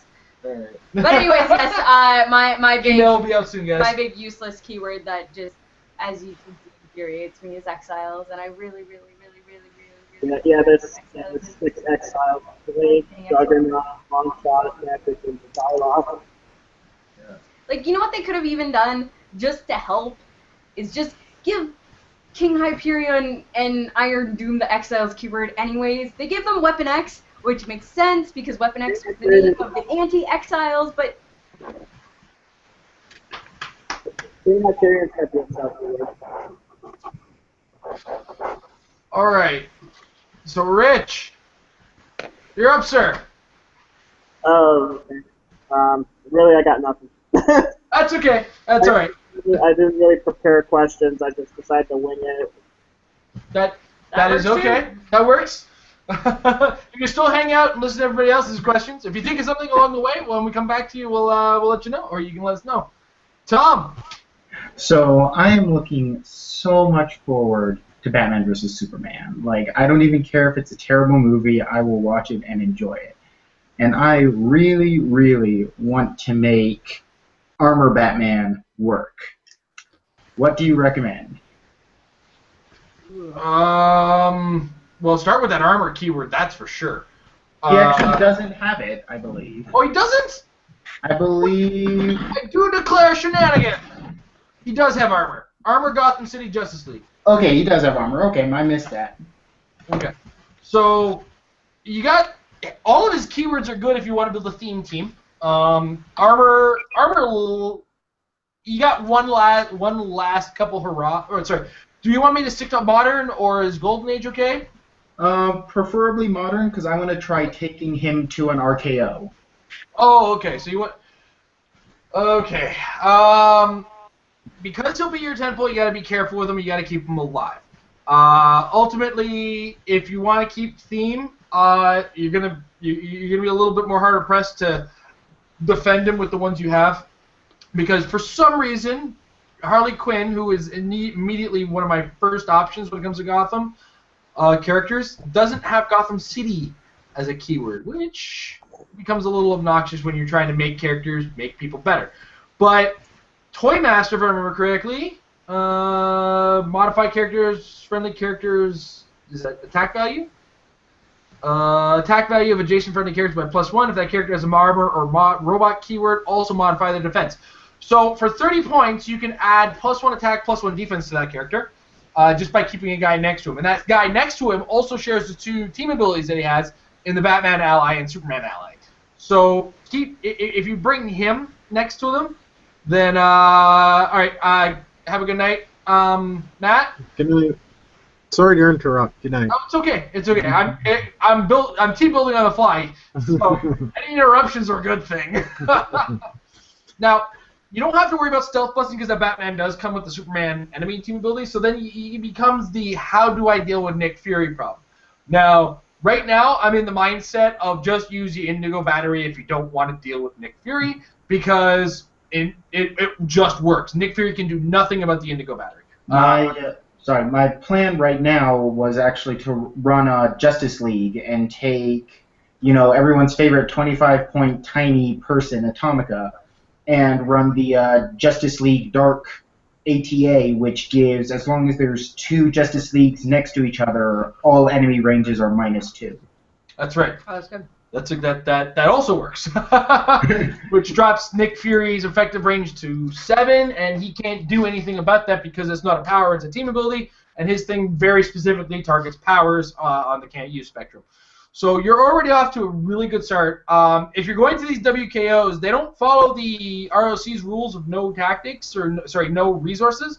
So I definitely suggest keeping some kind of potent resource to make sure that Batman is even that little step better. If you're going to go rely on the Justice League Dark as the ATA and you don't want to use the Indigo Battery, then go with a green battery to limit free actions, because you don't want your opponent to be allowed to have really big turns. As well, it protects you somewhat from offensive outwits and perplexes. And it has the shield. It's the only color spectrum that gives you the shield. Right? Mm-hmm. So if you throw a shield on that green battery, give that to the Batman. Now he's got energy shield with an 18 defense, which becomes 20. So even if he does get in those ranges where he is in danger bay, because sometimes that'll happen, I think that right off the top, the damage that he deals puts Nick Fury into a sidestep click possibly, which is dangerous territory because if Nick Fury moves forward and has 7 range, he moves into Batman's range, which is 8, I believe, on the first 2 clicks. So, yeah, most of the time, yeah. Yeah. So you kind of have to be wary of that. Now, the reason I instantly go to Indigo Battery is it hard cuts his range to 4. And that's from 9 to 4 is a drastic cut on Nick Fury, which is why you actually don't see him on the board on a lot of teams. A lot of people are playing him on the ID card. So as well, you want to keep some guys handy on ID cards these days, because sometimes you just need that trick. So if you happen to have 5-10 points left over, don't go crazy trying to find something else to put on your team. Put some ID cards on. because a quick trick, a quick blast can go a long way in this game, and inspirations can definitely change the pace of things. Real Now- quick, can you take an ID card with a resource? Like if I run battery, can I still take an ID card? Yes, you can. Okay. The only resource that disallows you to use ID cards on top of it is the one that uses ID cards in the transporter or the round table. They're both the same thing, just with different stamps on them. Those two are the ones that won't let you use ID cards on top of them. The Quinjet allows you just to bring ID cards. Bring them all! And it's the whole purpose of it is to curve out an ID card to add to your army, which is nuts. Now, is there an Ultron with armor? That's a question I'm asking myself. Because if there's an Ultron with the armor keyword, you're in happy zones because you can. Oh no, sorry, we were talking about a Justice League team. I'm sorry, I went off. Atomica for prob, Justice League with Batman. So let me stick to that keyword, and you gotta be Justice League, not Justice League of America. There is a distinction between those two. Obnoxious. Amber, if you have any ideas, let me know now because I'm still trying to find things here. Sorry to put you guys on a big tangent. This is okay. You know what? That works. Also, don't forget, World's Finest really isn't got the Justice League keyword. How did they miss out on that with those two? I was gonna hold on. Because it's them fighting by themselves, probably. Oh no, I clicked the wrong Justice League. Hold on a second. I clicked on Lex Luthor for Justice League. Click on Injustice League? I clicked on Injustice League. It was like, wait a second. These guys are... Okay, so World's Finest does have it. So don't discount World's Finest at 75 points. Mm-hmm. Because you got also Superman and Batman allied team abilities, which gives them stealth and see-through stealth. You get 8 range on that character, who's only 75 points. He does 4 damage and has duo attack, which can mean a 75-point character could potentially do 7 damage on top of what you're already bringing with the Batman, which does a ton of damage. Mm-hmm. So with those two, you're actually at 225, which when you get to the low, that is one option. The other option you could go to is the Power Suit Luthor from Trinity War. Is that the suffragette? That's the one with the what was it called? The subterfuge token. Suffragette? Suffragette. The suffragette? Yeah. Women's rights! So that Luthor, Feminist of the Year. Also, yeah, Rich brought up the Animal Man. If you happen to have Animal Man, do you have the con exclusive Animal Man? No, I'll look him up real quick. He lets you fill up a sideboard full of animals and then choose standard powers from them. And that just allows you the flexibility of extra standard powers. He's a good character, a good option with Justice League at 75 points. I personally would use World's Finest myself over him. It was but you know, if you happen to, there's animals with hypersonic out there right now, I believe. Streaky, right? I mean, even just these little Justice League, the super animals alone give you a miasma of powers. The turtles are all going to have the animal keyword. Yeah. Oh my gosh. The Ninja Turtles. But if you stick towards Justice League, you have a lot of options. And that Lex Luthor also has wild card with the calculator team ability, which means he can either have, depending on what you need, the Superman ally team ability or the Batman ally team ability. Mm-hmm. So you have some room to work. Personally, as much as I like that Batman, I feel like there's better characters at that point range. Just kind of the way I build doesn't lean towards that Batman. But you can make him work, especially nowadays with this Superman problem that exists, because the shifting focus Superman has made some noise. And there was actually a guy who played a team with 3 Supermen, all shifting focus, and he, like, if you look at the way that can function, on the turns you have no intention of making any actions, you've got 3 guys giving each of the other guys +1 defense. And that Batman has the ability to get around Kryptonians, I believe all his damage is penetrating to them. Yeah. So that, although against the high defense one is going to be less effective, because the high defense one also, his defense can't be countered, and it's invincible, which you can't penetrate. It's going to be a tough character, but at the same time you force your opponent to kind of look at the situation you put them in. It's like, if I change to Superman, I might be dead. Right? And that's not a situation they're going to want to be in, because that Superman that I'm talking about, the one with 19 defense that adds +1 defense to characters who are adjacent to him, he is just that. He has no range. He's a grounded character. All he's got is that and sidestep. So you'll probably get a ton of shots off on that character before he even gets a chance at you, which could be enough to just put him back into invulnerable and then death from that Superman. So the more I think about it, the more I lean that this Superman works in the current meta. You just have to be aware of what exists out there. And personally, I would lean more towards Armor in the sense of options, or Gotham City in the sense of options as far as the keywords are concerned, and what the keywords offer you in the grander game. But when you say Atomica and that Batman, I start to think, yeah, okay, you've got the right idea. You're in the right direction. You're just going to have to add some tricks to it to improve upon that. So I went boom everywhere. How'd I do, Amber? Team on the fly. Dude, I can even open my own booze. Who are you? I opened it while I was talking about a team too. I was kind of impressed with myself. I was like, look what I did! I was talking and I opened it for you. I'm amazing. Multitasking for the win.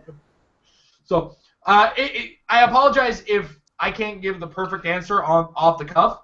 I know Aaron Cantu over at 2 Clicks from KO. He's really good at just coming up with a team off the cuff, because he's generally a solo player, not a team player, and he doesn't take a whole lot of time in order to build teams. He can just come up with some ideas on the fly, or win tournaments with them. Or he'll turn around to you and say, "Don't use that Batman at all."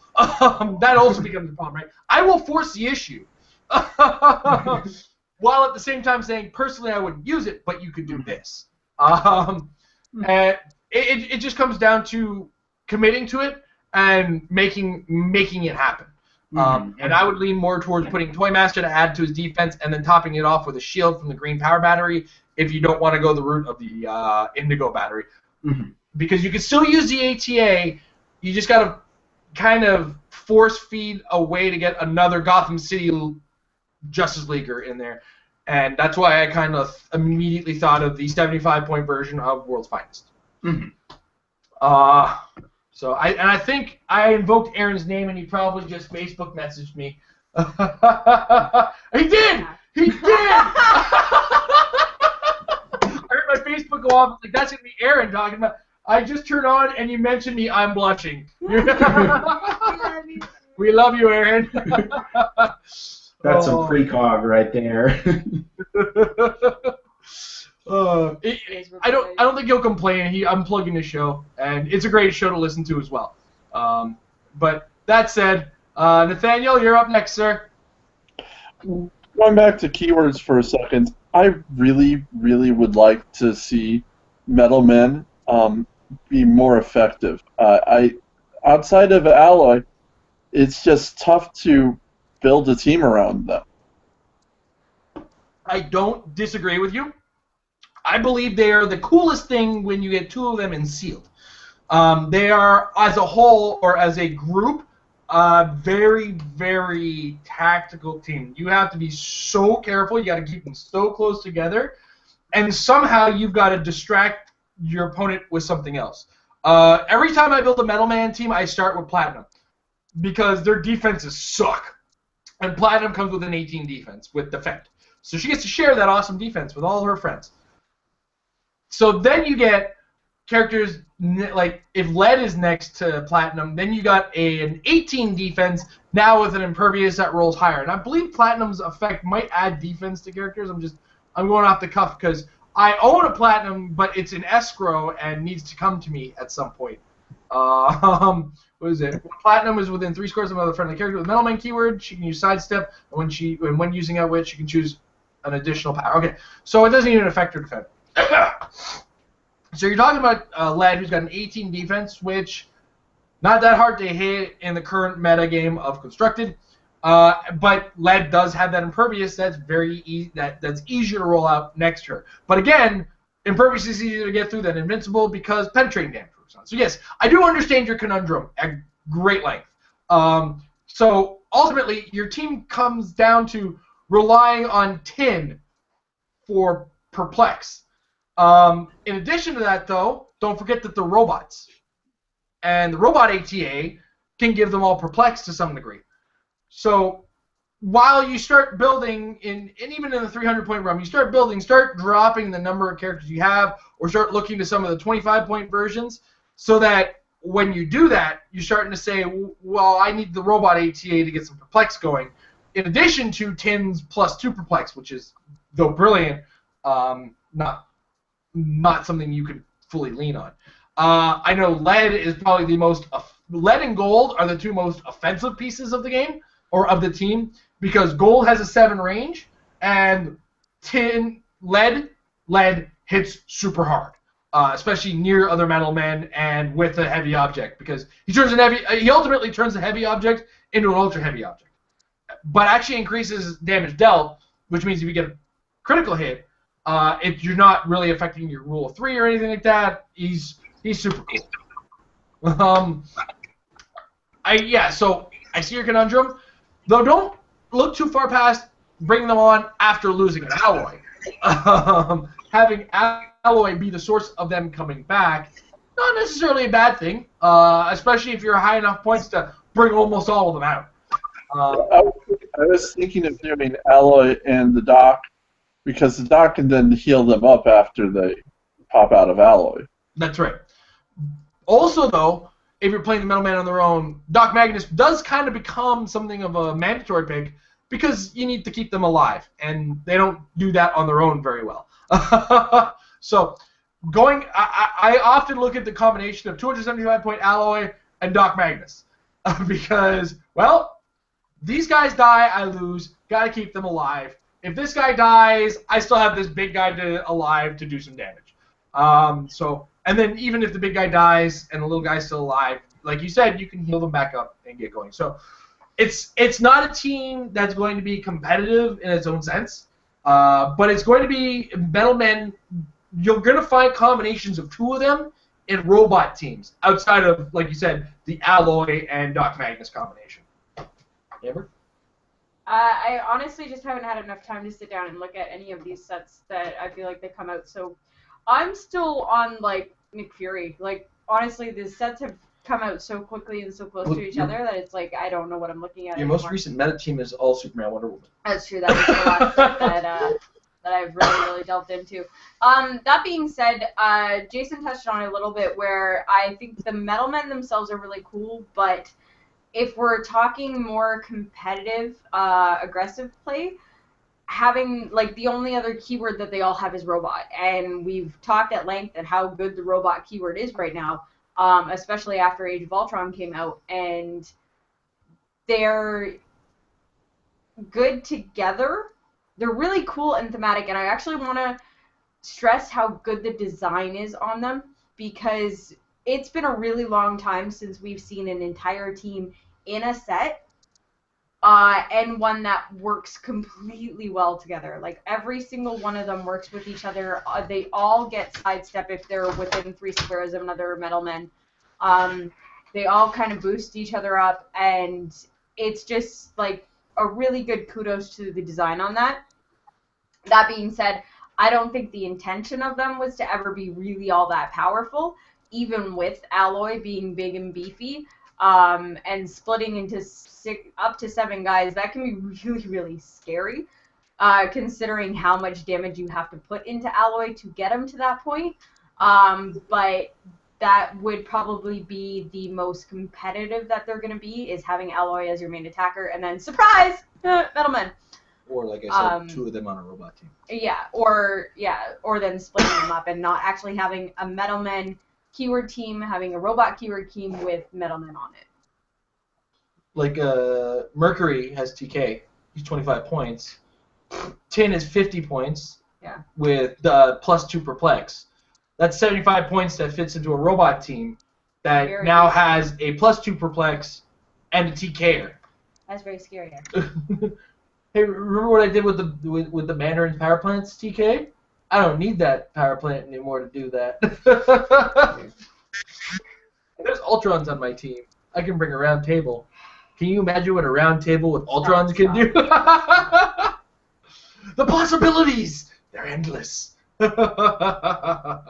So, yeah, Metalmen, as a team themselves, are fun, but they seem to be the fun design, as opposed to competitive design, but they do have their place in competitive play. You just have to pick and choose the ones you need for your robot team.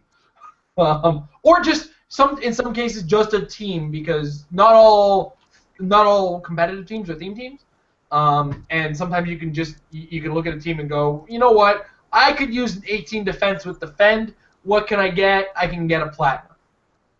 Put a platinum next to somebody that gives energy shield. Is that still a thing? It is, because there's a Goliath that does it at 50 points.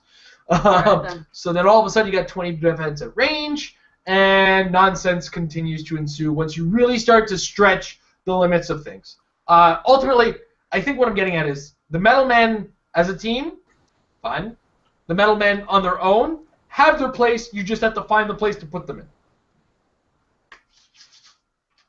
All right. That brings it back around to Mike, because we've lost a lot of the back end of things.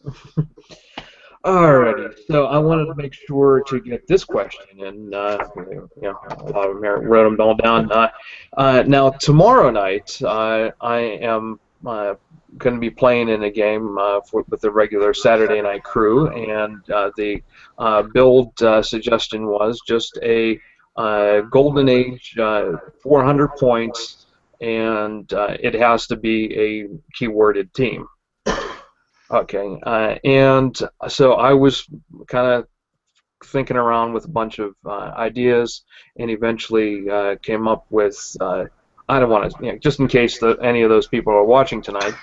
I don't want to tip my hand to it like that. But okay, well, it was a cosmic, I think, team like that, and but then I looked at it again, and it's like, wait a minute.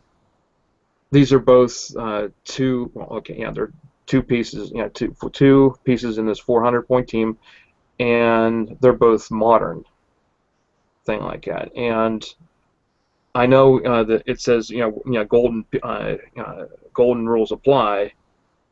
Like, what am I still okay with the modern pieces in a golden rules game, or would I need to rethink that team? Do something else with it like that, or how far off am I on this thinking and building this team?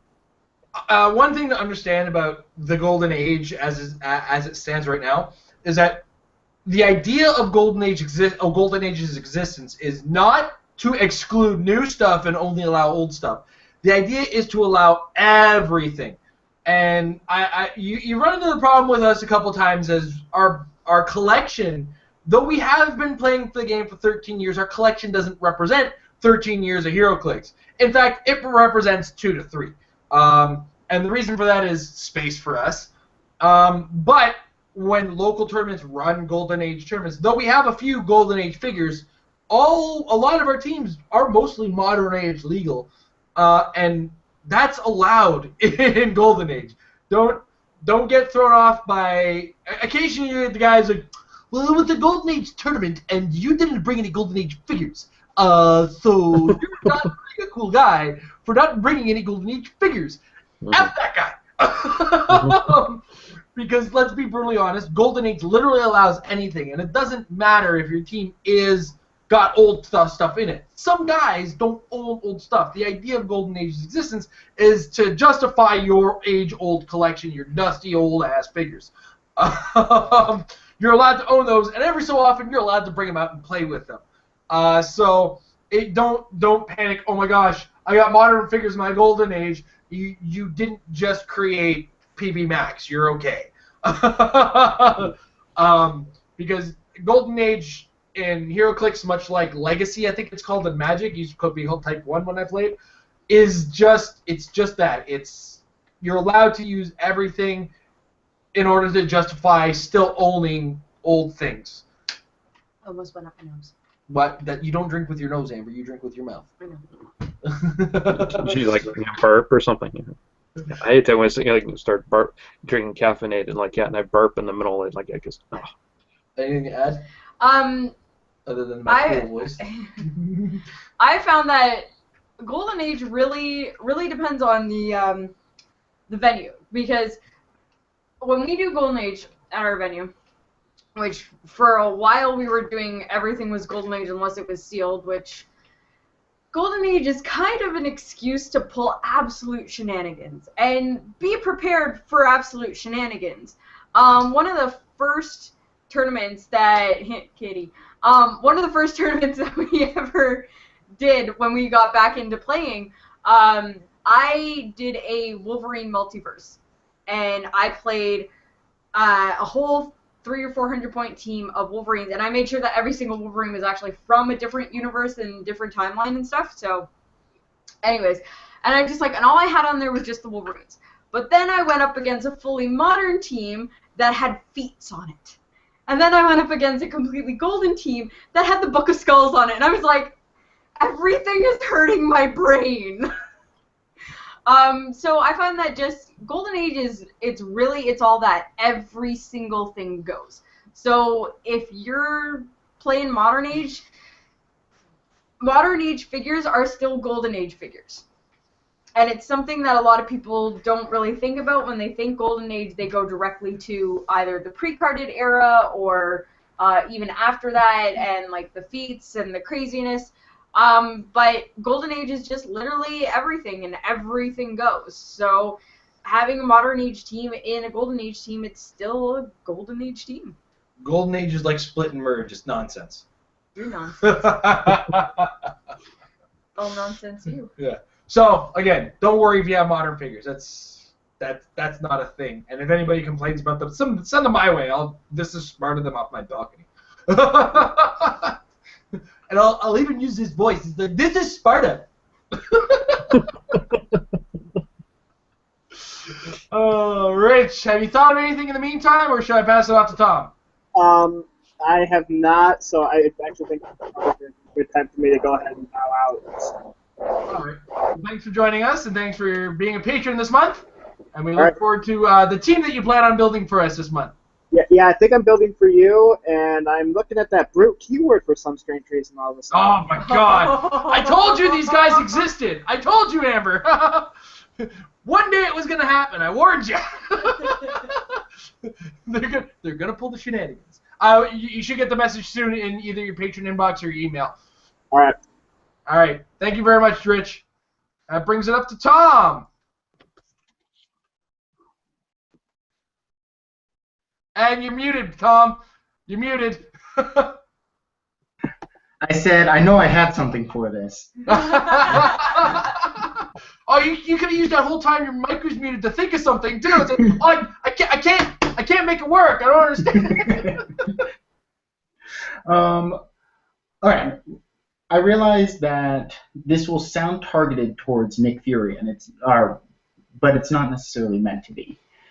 Do you feel that there should be they put a watch on Felix Faust simply because he was that good? Nick Fury is not necessarily that good as Felix Faust, but he is showing up in so many lists. Do you feel that there should be something like, this model is showing up in 80% of tournaments, it's banned or nerfed or something like that? That's okay. As far as the watch list is concerned, where they have done it right is they've looked at things that prohibit gameplay, or to some degree do too much for what it's worth. And prime example of this was the Heroes for Hire alternate team ability, which was one of the first watch listed things in the first set of watch lists, because it allowed an extra action just for 8 points on a character. That if you think about the potential and just what that can do in a single game, that is too much in a world that the green power battery doesn't exist in yet. As well, at the same time, team bases were there because, well, somebody let the team bases come out the way they were, and I want to have a conversation with that person, but I'm pretty sure that person doesn't work for WizKids anymore, or isn't isn't making major decisions anymore, or they are, and they've kind of looked at it and said, maybe it's time for me to cool it. Anyway, where the watch list comes in is when it prohibits play in the fair game. Now, Nick Fury doesn't prohibit play because his ability cancels a power, his range is long, and he can hit your biggest character hard. So you have to look at Nick Fury and say, what can I do that deals with Nick Fury? And if you can come up with, at least on 2 or 3 hands, what you can do, he's not worth the watch list. But does it count in that you can't go to an event without planning for him, which clearly shows how big an impact he has? Absolutely. But if I go back in time, I couldn't plan for an event without a Kyle Rayner. I couldn't plan for an event without a Zombie Super Skrull. I couldn't plan for an event without a Banshee. Nick Fury just adds to the number of characters, but he's also the character at that level that if you can deal with Nick Fury, you can deal with a lot more issues than Nick Fury. And that's ultimately, I think, why he hasn't been thrown on the watch list yet. Or the watch list is supposed to be quarterly. We're coming up on the end of March, or we're starting into March. So if we're going to see a watch list, it's going to be soon. If Nick Fury is going to be on it, it then comes down to what do I do to Nick Fury that is going to be enough but not too much, or do I just take away that power that he has that currently makes him this strong? And that is part of the watch list too. Is there a solution to the character that we put on this watch list? An example would be, when we had the first one, all these things had solutions, right? So that if we go back to the first one again, the team bases had a solution, reduced the number of actions. That was immediately the first thing you can think off the top of your head. The number of actions they got is ridiculous. Let's curb it somehow. They went a little harder than I expected, but they did the right thing in the end.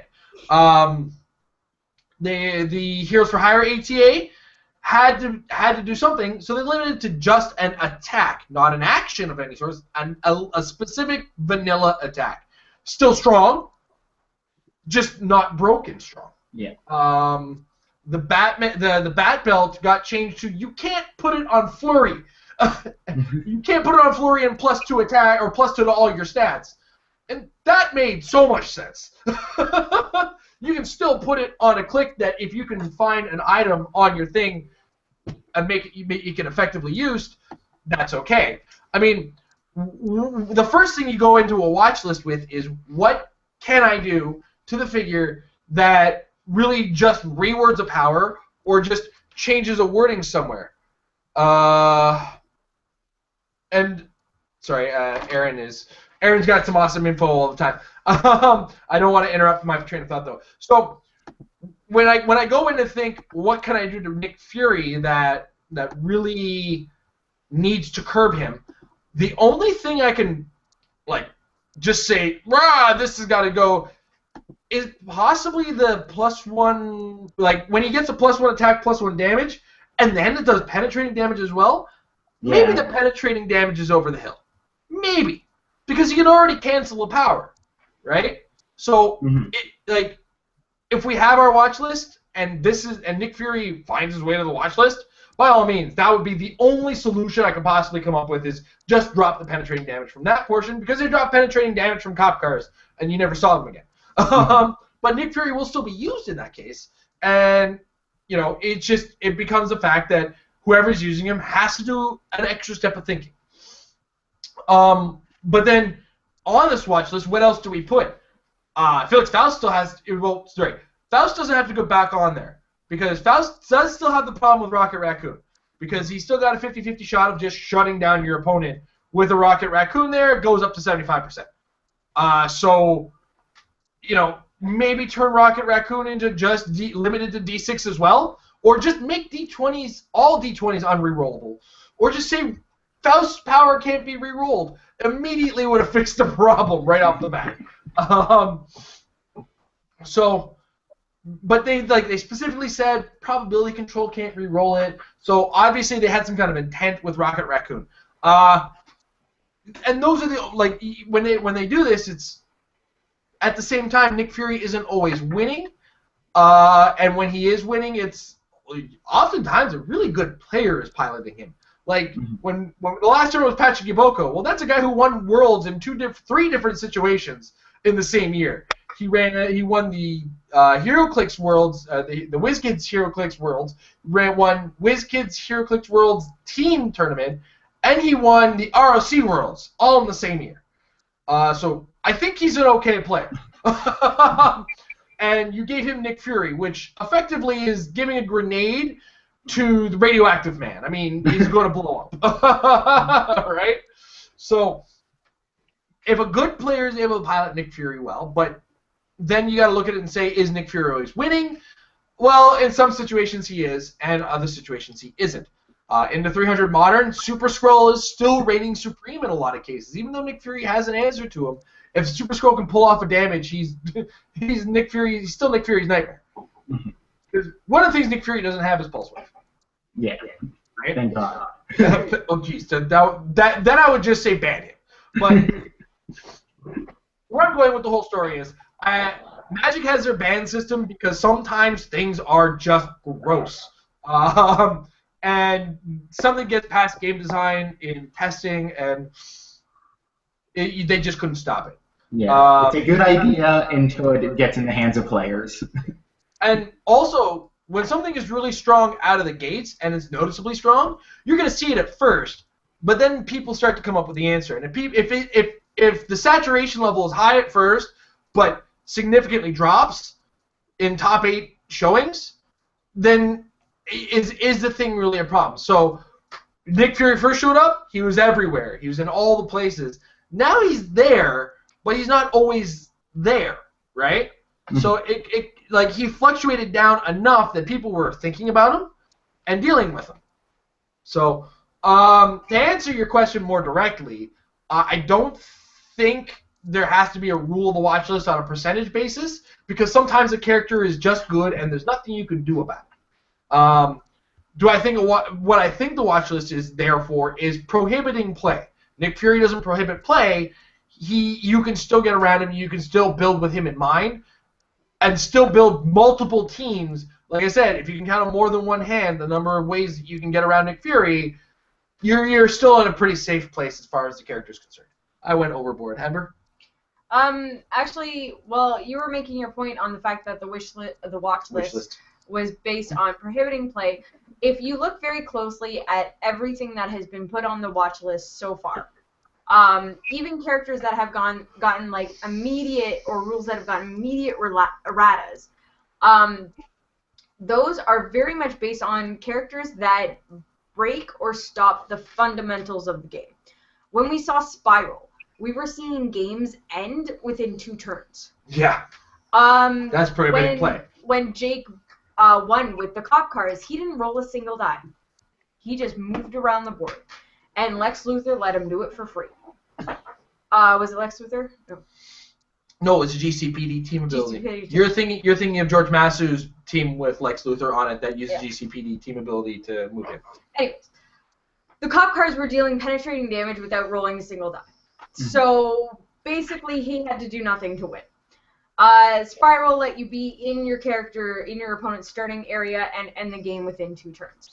Iron Pharaoh could stay in his starting area and just end the game. Bill let you just be on the other side of the map and be like, hey, no, you're gonna die now. So anything that has been really heavily errated through the watch list are things that just got through all of the play testing and the groups and everything and have just stopped play. Extended play like Highfather originally was just like, okay, you're a one-man army. Okay, let's just sit here for the next 15 minutes because you can't do anything. Felix Faust. Yeah, you don't get to do anything this game. Literally, like I played a whole game and I didn't play. I watched my opponent play. It was fun. I had my Brainiac strip dance and spot until he was allowed to take a power action to regen. Edward's a great player. I got to watch him for the whole game.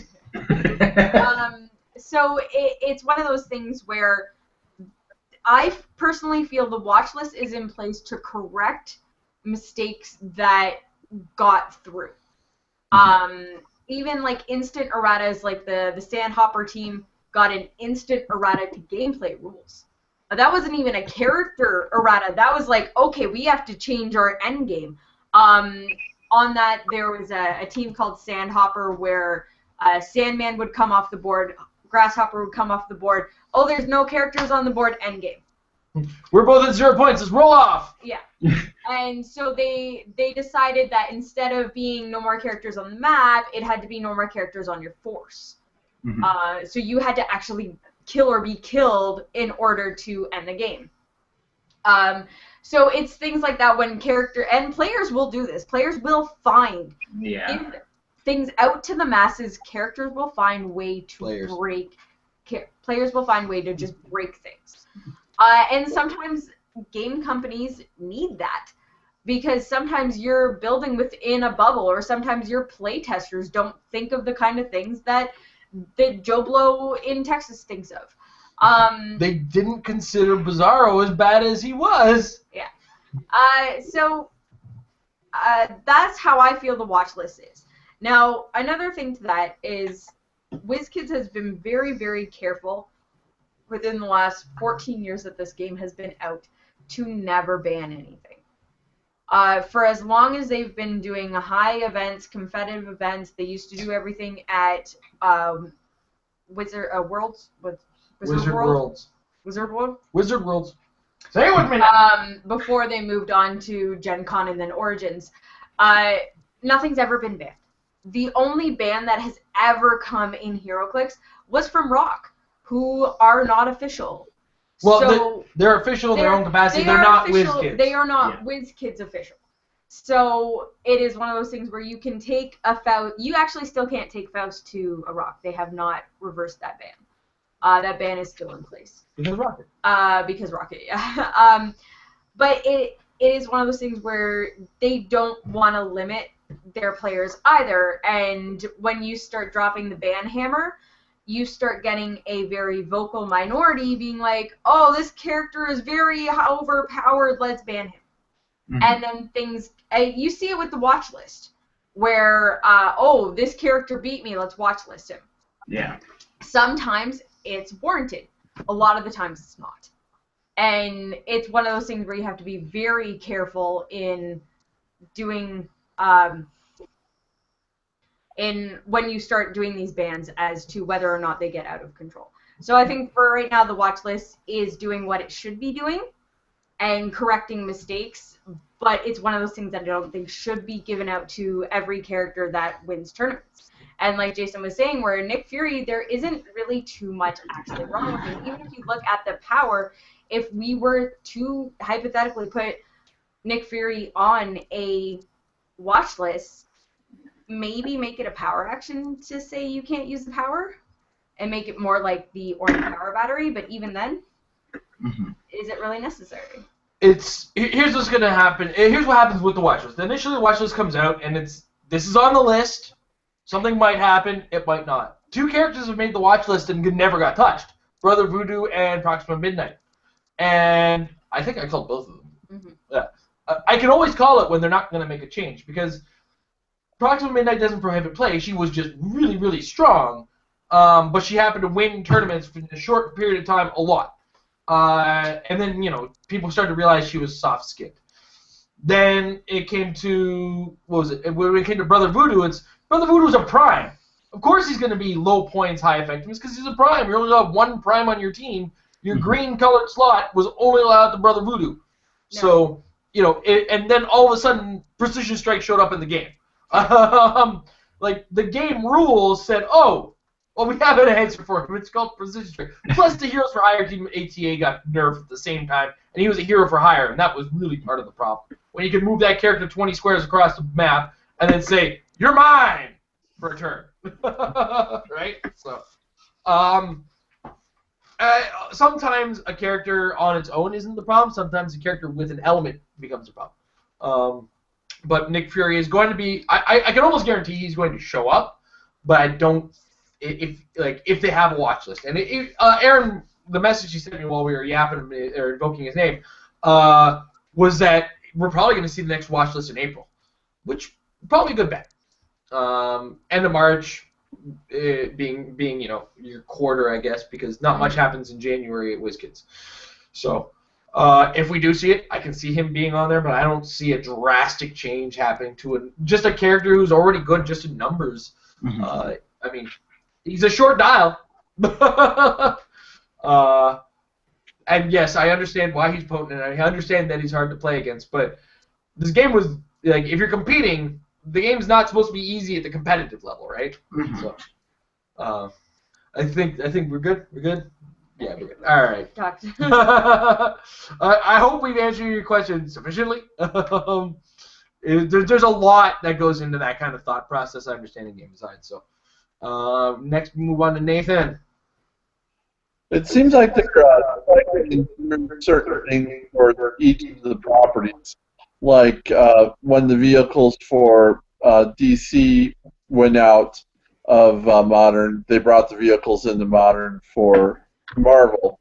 And now we're getting Colossals for DC, but there's not a whole lot of Marvel Colossals in Marvel at the moment. Do you think this is going to continue, and does it make a difference in the play of the game? One of the things worth noting about this is Marvel got the vehicles after DC's shuffled out, but I forgot that. But at the same time, they changed the rules. And same with DC. We have 1 Marvel Colossal right now, 2 if you include the Supreme Intelligence. But we don't. We just got a brand new rule change, right? So we're actually seeing this full reversion in the midst of a rule change, and I think that plays a heavy part in it, right? So all these. I mean, actually, I think Colossal's got a really, really short stint of disappearance once the team bases showed up. So we had the vehicles and Batman, and then we had Team Bases and Teen Titans and Wolverine and the X-Men. So the 2 super booster sets for each ones. Marvel got its vehicles in packs because they were a chase set and they were small. And then we got the Colossals in DC. But all this new wave of them came on the cusp of cutting off half of the team bases. Most of the Colossals in all cases, because Trigon is gone, became just Con LEs. So we're on a refresh rate, if anything, of the Colossals and vehicles, and we might see some more DC. I mean, we got the Aerobike coming out. Sure. We have the Marvel's War Wagon. I mean, what's the next DC set? No word on that, right? Yeah, we don't know yet. We just got a Superman and Batman set. We got a Superman Wonder Woman set, which means the next set is bound to be an event type set or based around an event. So it might be some kind of set called they make another. I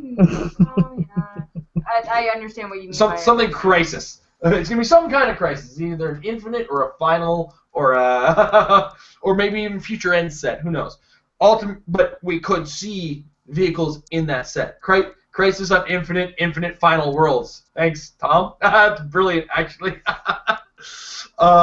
So when we look to that, we got to look to, do the vehicles make sense to the chase? Are they separate enough? Because it seems like lately the chases have been far enough away from the set to enough of a degree, though DC kind of links them, where like World's Finest, we got Kingdom Come, which does have a Batman and a Superman, but Superman Wonder Woman had Red Sun, which had a Superman and a Wonder Woman, but also a Batman. So those 3 seem to be making the chases on a regular basis.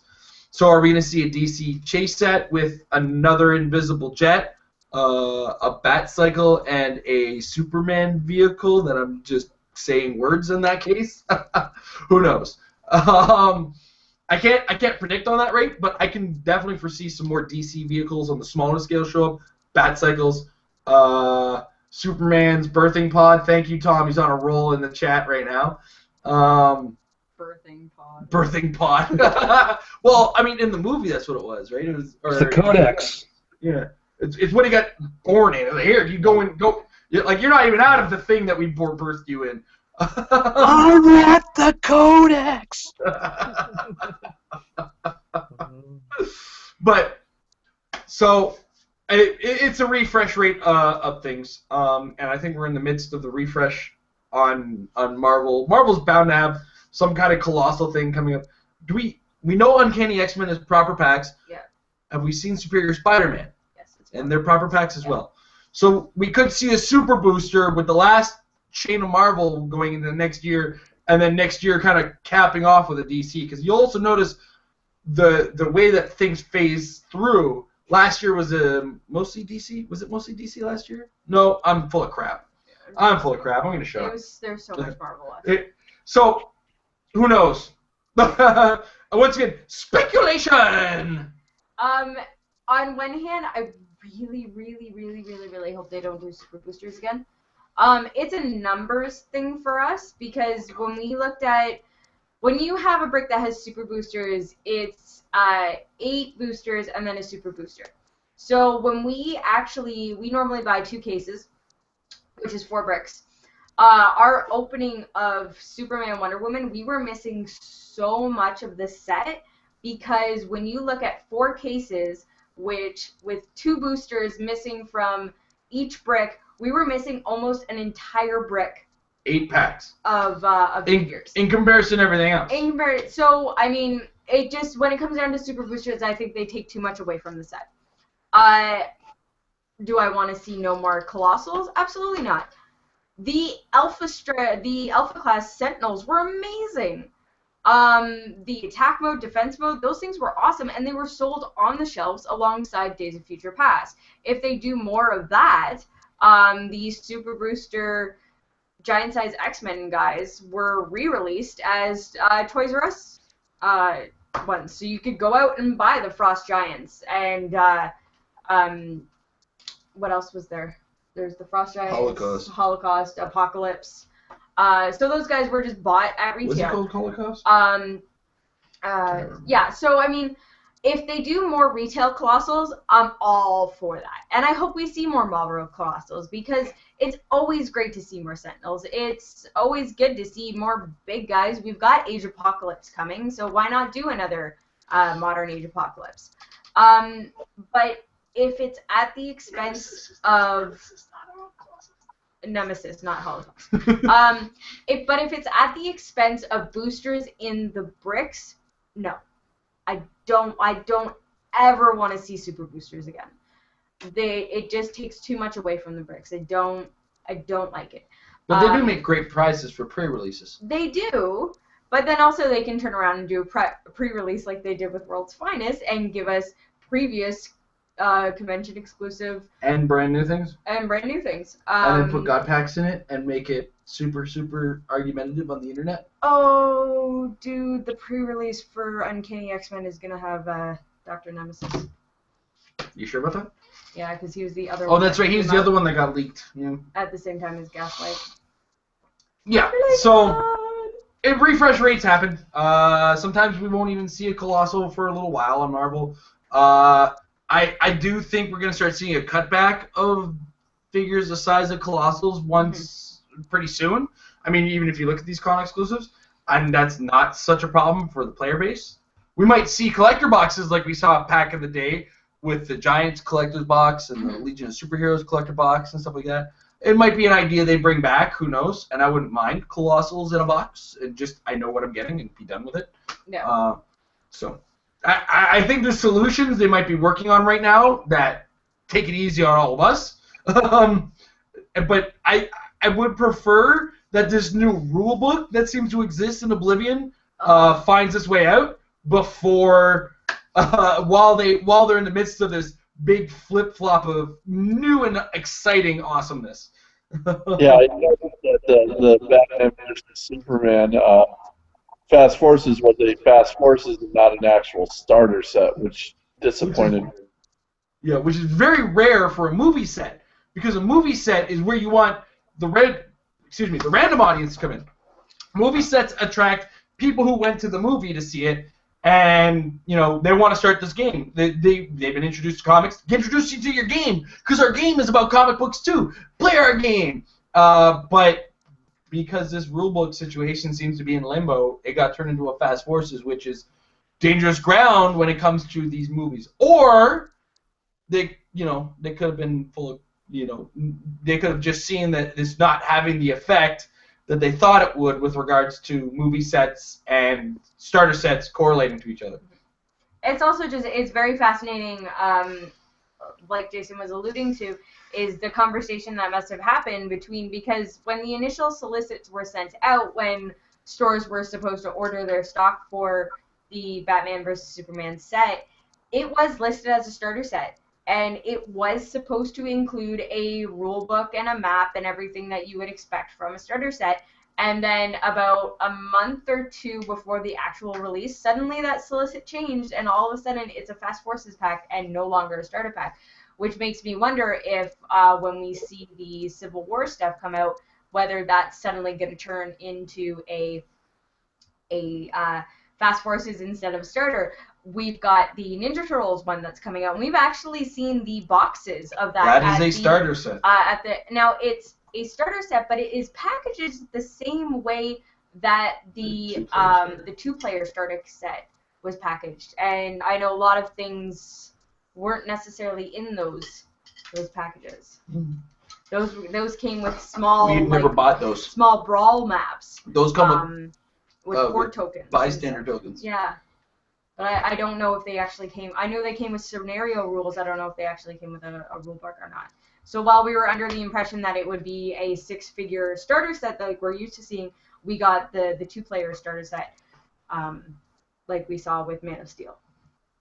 Hard to say. We'll see. Fingers crossed. Good things ahead, right? Good things. Positive thoughts. Mike. Alrighty, this I guess question is sort of related to the last one I was asking because it involves the same group of Saturday night folks that are kind of have issues and everything. And one of their other issues is about they really don't like resources. And I misunderstood. I guess I misunderstood because this, of course, this question is. I wanted to ask for the rules-based expert over there, and I brought the weapon drop a couple weeks ago, and I wanted to play it at the Saturday Night Crew, and they're like, no, can't do it. I'm just equipping it to a character. Is equipping it a resource? Nope. Weapon drop falls in the category of special objects, which disappeared for a little while, and then reappeared, and then became relics, and then have now reappeared as equipment. But they aren't resources. They are special objects that take a little bit more work to get to. I don't know if you guys are noticing, but we have slowly but surely not seen a relic since... What was the last one? What came with the Trinity War? Guardians, I think. The Sins. Yeah, because the Sins were relics. So that was the last relic we saw. Ever since, it's been pin particles, Hulkbuster pieces. The Hulkbuster pieces. I mean, the Cosmic Treadmill was there, but that was a special object that had special rules that was immobile. I think we're on this verge of moving away from relics, and it's going to be equipment and resources. And right now, equipment is not a resource. Resource is not equipment.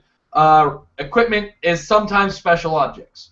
And in the case of the weapon drop, according to the rules, the weapon drop is a special object. You need to put it out 5 squares because it's a heavy object that is special that can be equipped. But it is by no means or any sense of the rules a resource. Now, this could be just the guys at your store are turning around and saying, look, just figures, none of the special objects or anything like that.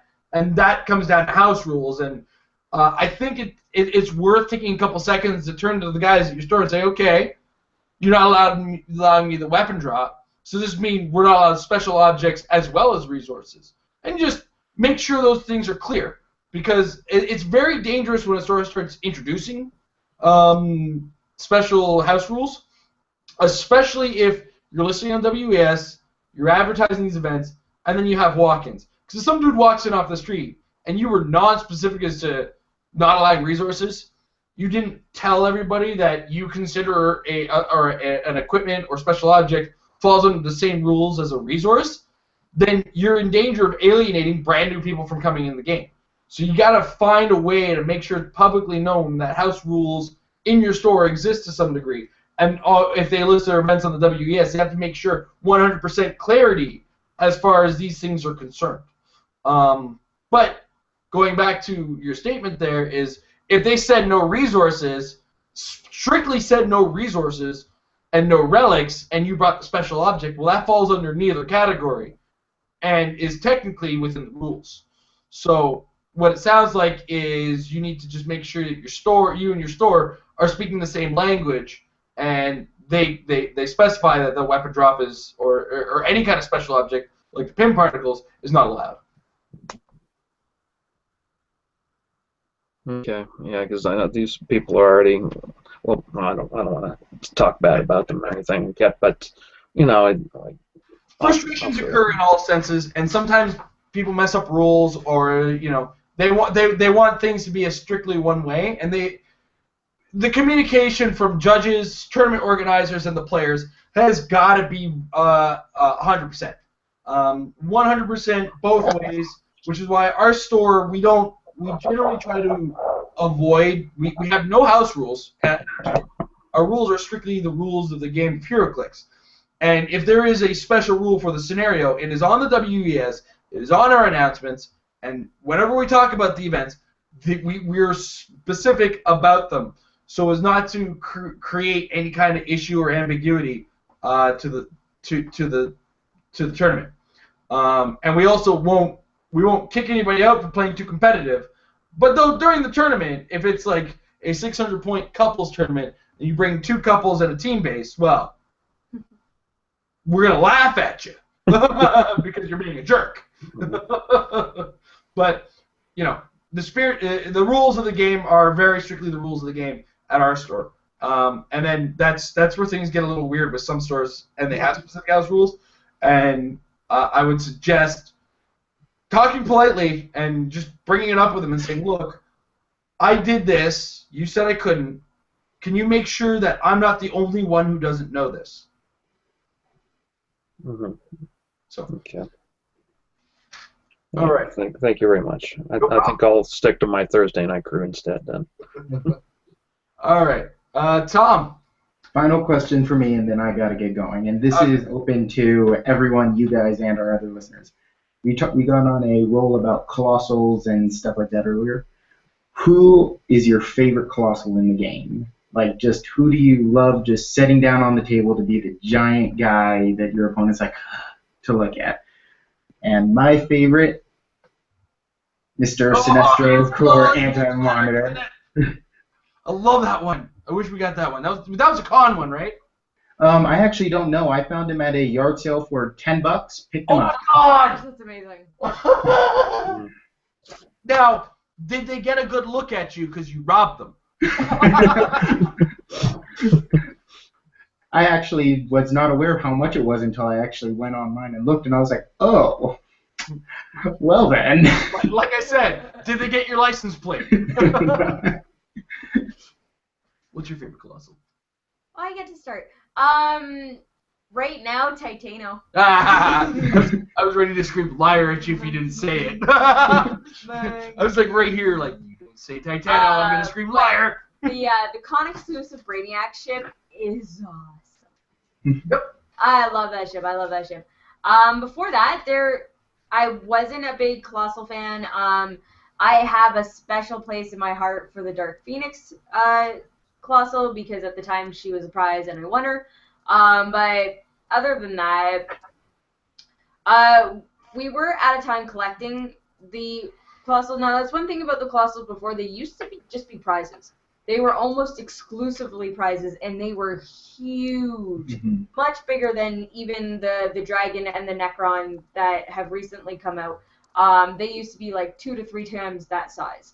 But other than that, no, it's just the reason I like that Colossals have physically gotten smaller.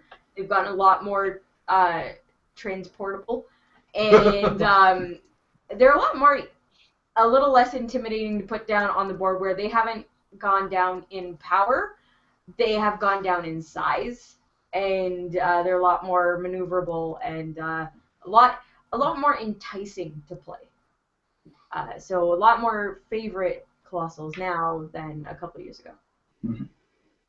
So, going into this, I hate one-man armies.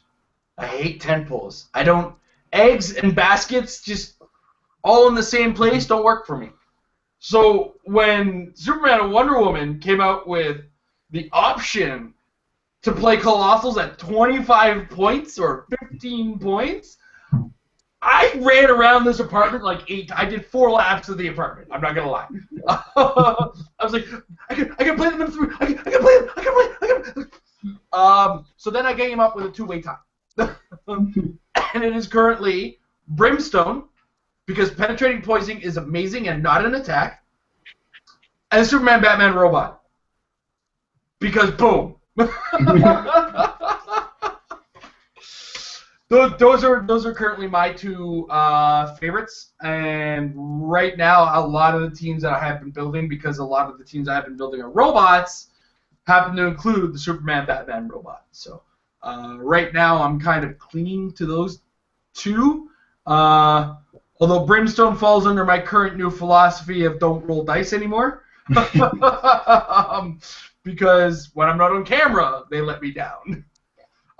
I swear, I might just wear a GoPro to the WKO, just on my shoulder. I'll never like record it or edit it or use it for any kind of purpose or anything like that. But like, I just might have it filming to ensure my luck.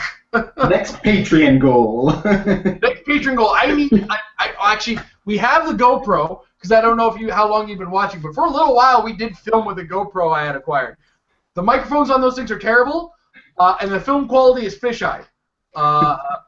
So they're great for stunt things and whatnot, but they are not fantastic for filming games of HeroClix and getting good sound quality. Especially after you're at the time when your old twins get a hand of them. Yeah, I like to throw them across them. They're tough. I mean, it's still like here it is, right here. Oh, don't touch it. Oh, don't touch it. Oh yeah. Oh, don't. What happened to this thing? I don't know what's on it, but there's some kind of substance on it. I'm not sure. I think some of it is child saliva. Other parts are, yeah, there's definitely cake frosting on this. Anyway, I would need a new holster, and I need to strap it to something. But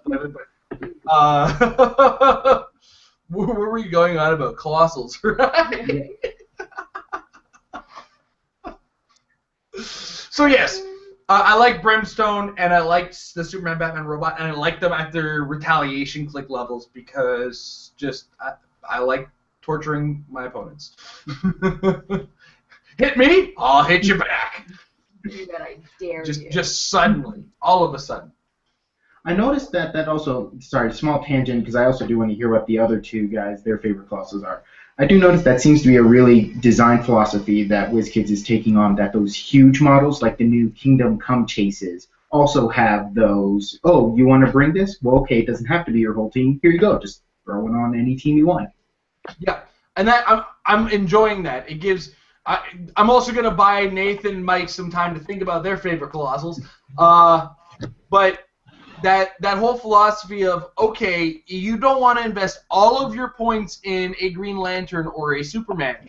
I'm going to give you an option that you still get this Green Lantern or Superman on your team that can still do something really cool, but you don't have to devote your strategy to it. And I do, like you said, I love that. I love this retaliation bombs. I love having the Kingdom Come guys backup option, especially with the fact that they can't be outwitted except by Kingdom Come guys. Batman becomes my outwitter of Kingdom Come guys.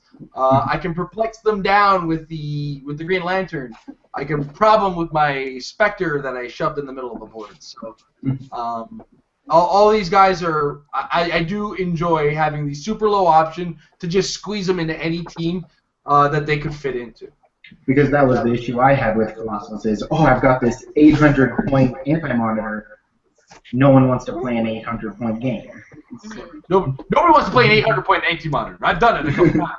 And once the rules changed, but his rules didn't change. He became gross. I mean, I would do it at some point. It's just you'd have to pull me kicking and screaming and tell me a week in advance so that I could build 8,000 points of pulse wave. All right, Mike, what's your favorite colossal? All right. Well, funny you should mention the Any monitor because this big guy actually came into. I think this is not the Yellow Lantern one. This is the original.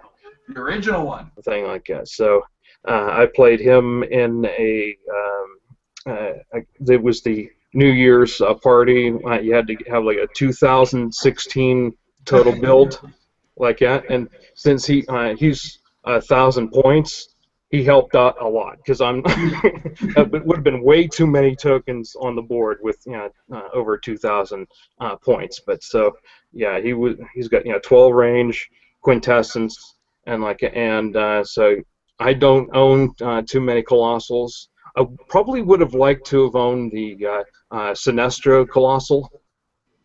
I think he's still floating around there somewhere. And the only other Colossal that I own is the War Wheel, and that was a little bit clunky, and to really have an effective type of attack like that, the War Wheel only moves in that straight up and down or sideways motion. So and so I tried playing that in the same game like that. I wasn't too satisfied with it. So I just happened to know that this was sitting on the other end of the room there. So thanks for letting me go get it. But yeah, this is the original anti-monitor for 1,000 points. Mm-hmm. I was just when you mentioned that 2016 point team, and I'm thinking to myself if I was in that room. People would look at me and go, Jason, you're out of your mind. How are you going to run that? And even worse is I would do it with 5 or 6 team bases, and I would solo adventure. 20 actions per turn, and I use every one. Every single action. 20 actions? All right, sit down, boys. Here we go. Although, again, when I play teams that size and Mike keeps telling me I've got to take more time on my turns, I'm like, no. So I take my time on my turns. I'm taking all of the time. All right. Nathan, what's your favorite Colossal, sir? And we've lost your picture. Mine's a little bit an abnormal choice, I think, because it's not actually a big figure. But I really like Slatterin from Pacific Rim because of the fact that you failed it, and then you get to go through his dial twice at 600 points. Oh yeah. Yeah. You know what? My mindset is always on Modern, and I totally forgot how much I really always want to play Gypsy Danger. Whenever everybody says we're doing this Golden Age tournament with X and X kind of awesomeness, I kind of immediately look at my Pacific Rim guys and go, is it time to bring out the Soldier Robot Army? The only problem with the mech, though, is that they all have glass jaws. Mm-hmm. Yeah.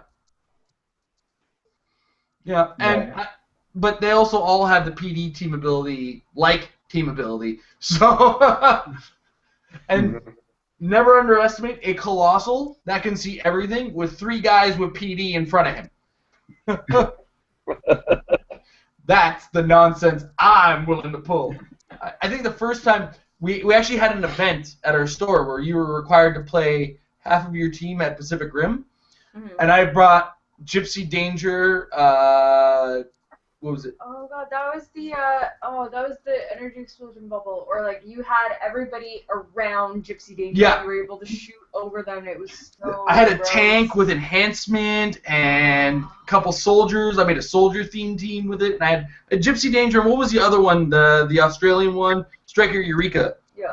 That was it. Striker Eureka, I think, was one of the ones I had. Either way, I love the Pacific Rim stuff a lot. So any chance I got to play them, those were pretty cool. But I still have that soft spot for those retaliation bombs that are giant. Now, before our friends went and had more kids, we actually had changed the format of our weekly game to become Big Boss.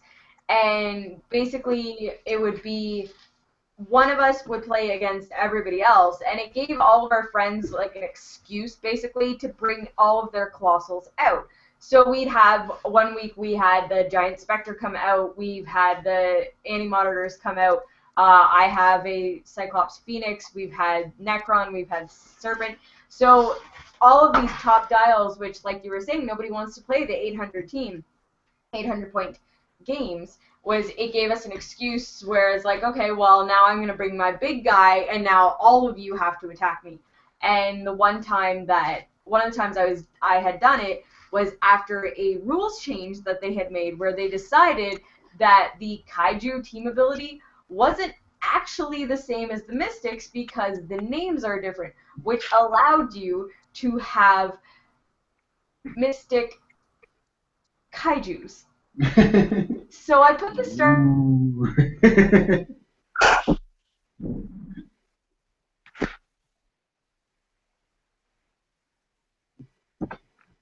Hello? Yeah. Did we lose them? Okay. I think my phone is deciding that my time is up. So thank you very much, guys. Okay. Well, thank you for coming. Good night. Sorry, you were saying about double Mystic Slatterns? Yeah, so I actually had a chance to do a close combat attack with the Giant Reach because at the time Giant Reach hadn't been changed, so all of the Kaiju were given Giant Reach, and he has a Tail Whip ability to basically attack more than one people and do straight damage to them, and I had the Trinity of Wonder Woman, Batman, and Superman from Trinity War on a ledge where I'm like, I'm gonna Giant Reach all of those guys with the Tail Whip, and I missed. And it was very, very sad. That was the same game we discovered the Rock of Eternity was a chore. Yeah. The Rock of Eternity isn't a resource, it's a chore. I used it with Vandal Savage, and it took me till the end game. Yeah. No, sorry. It took me till turn 3 or 4 to get the thing filled up. And then by the time it was filled up, it took me to turn 16 to actually turn into Shazam. It was like the two or three turns before the end of the game. And then I missed the one attack I got with Shazam's Vandal Savage. Oh. All right. Mike, did you have any other questions for the night? All right. Yeah, I had one last one here, and I'm sorry. I hope please don't take offense. I don't want to try and put you on the spot here, I'll take all the fences. My neighbors have a fence. It's beautiful, man. I'm taking it. All right. So just for fun, I started thinking, okay, well, you have the Superman switch focus and you have the Batman switch focus. This isn't actually something new. We've seen this before. Nope. When I started, way back when I first started collecting, I went back to pick up all the Punisher ones, from the Incredible Hulk. And when it switches focus from the rifle to the machine gun to the actual handgun, Yep. And so I was wondering, can I make a team out of this, just using all the characters that all switch focus? How many other characters are there that do that? Okay. Gollum and Smeagol. So, as a warning to this, there is a rule the number of characters you're allowed on your sideline. And you're allowed, was it 3 characters on your sideline per 100 points of the build? So if it's a maximum of, what was it? 15. So at 300 points you're allowed 9.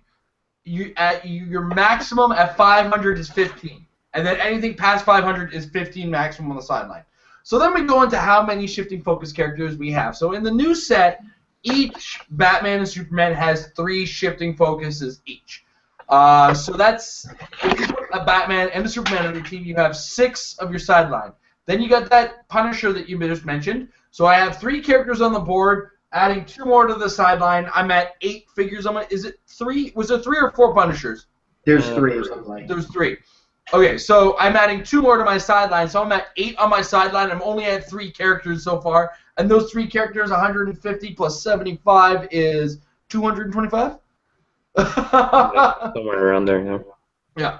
Now, if you want to get technical, the new Jason Blood Etrigan, that's technically a shifting focus just to each other, right? Mm-hmm. So if we go with that, we add one more, so we've got 4 characters. But that I'm already in the 325 zone because that's 100 points. So we add one more to the sideline.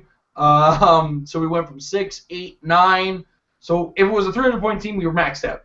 But we're going to a 500-point team at this point because we're trying to find all the just hard replacements. So we're going to avoid split and merge for now. So what, Amber, can you think of any other characters off the top of your head that do the similar thing? But it sounds like, Tom, you got a couple. I know from Lord of the Rings, there's the Gollum and Smeagol that just switch places every turn. Okay, so we'll add, how many points is he? 55. 55. So we were at 325, add 55 to that. We are at 380 with another one, so we're at 10 figures on the sideline with five figures on our team. All of the Ant-Men. Oh my god, alright, well we just killed it. Well, that is the morph ability, which is actually a separate kind of replacement. So if we actually exclude all the morph guys, we still have, if you look at Invincible Iron Man, you have Vamp and I don't remember her regular version. And you have Happy Hogan and Freak, which switch between the two. Well, those are technically alter egos. I don't think they are. I know Vamp isn't an alter ego, but the Freak is an alter ego. I didn't think Freak was. It is. So we have Vamp and Annis. Annis, yeah. Okay, so that adds, we're at 7 characters now with 11 on but we're at 78 points on Vamp, plus so we're almost at 500 points. And we haven't quite filled the sideline yet, so at 7 characters, we've got 12 characters on the sideline without having to go crazy on the Ant-Man yet.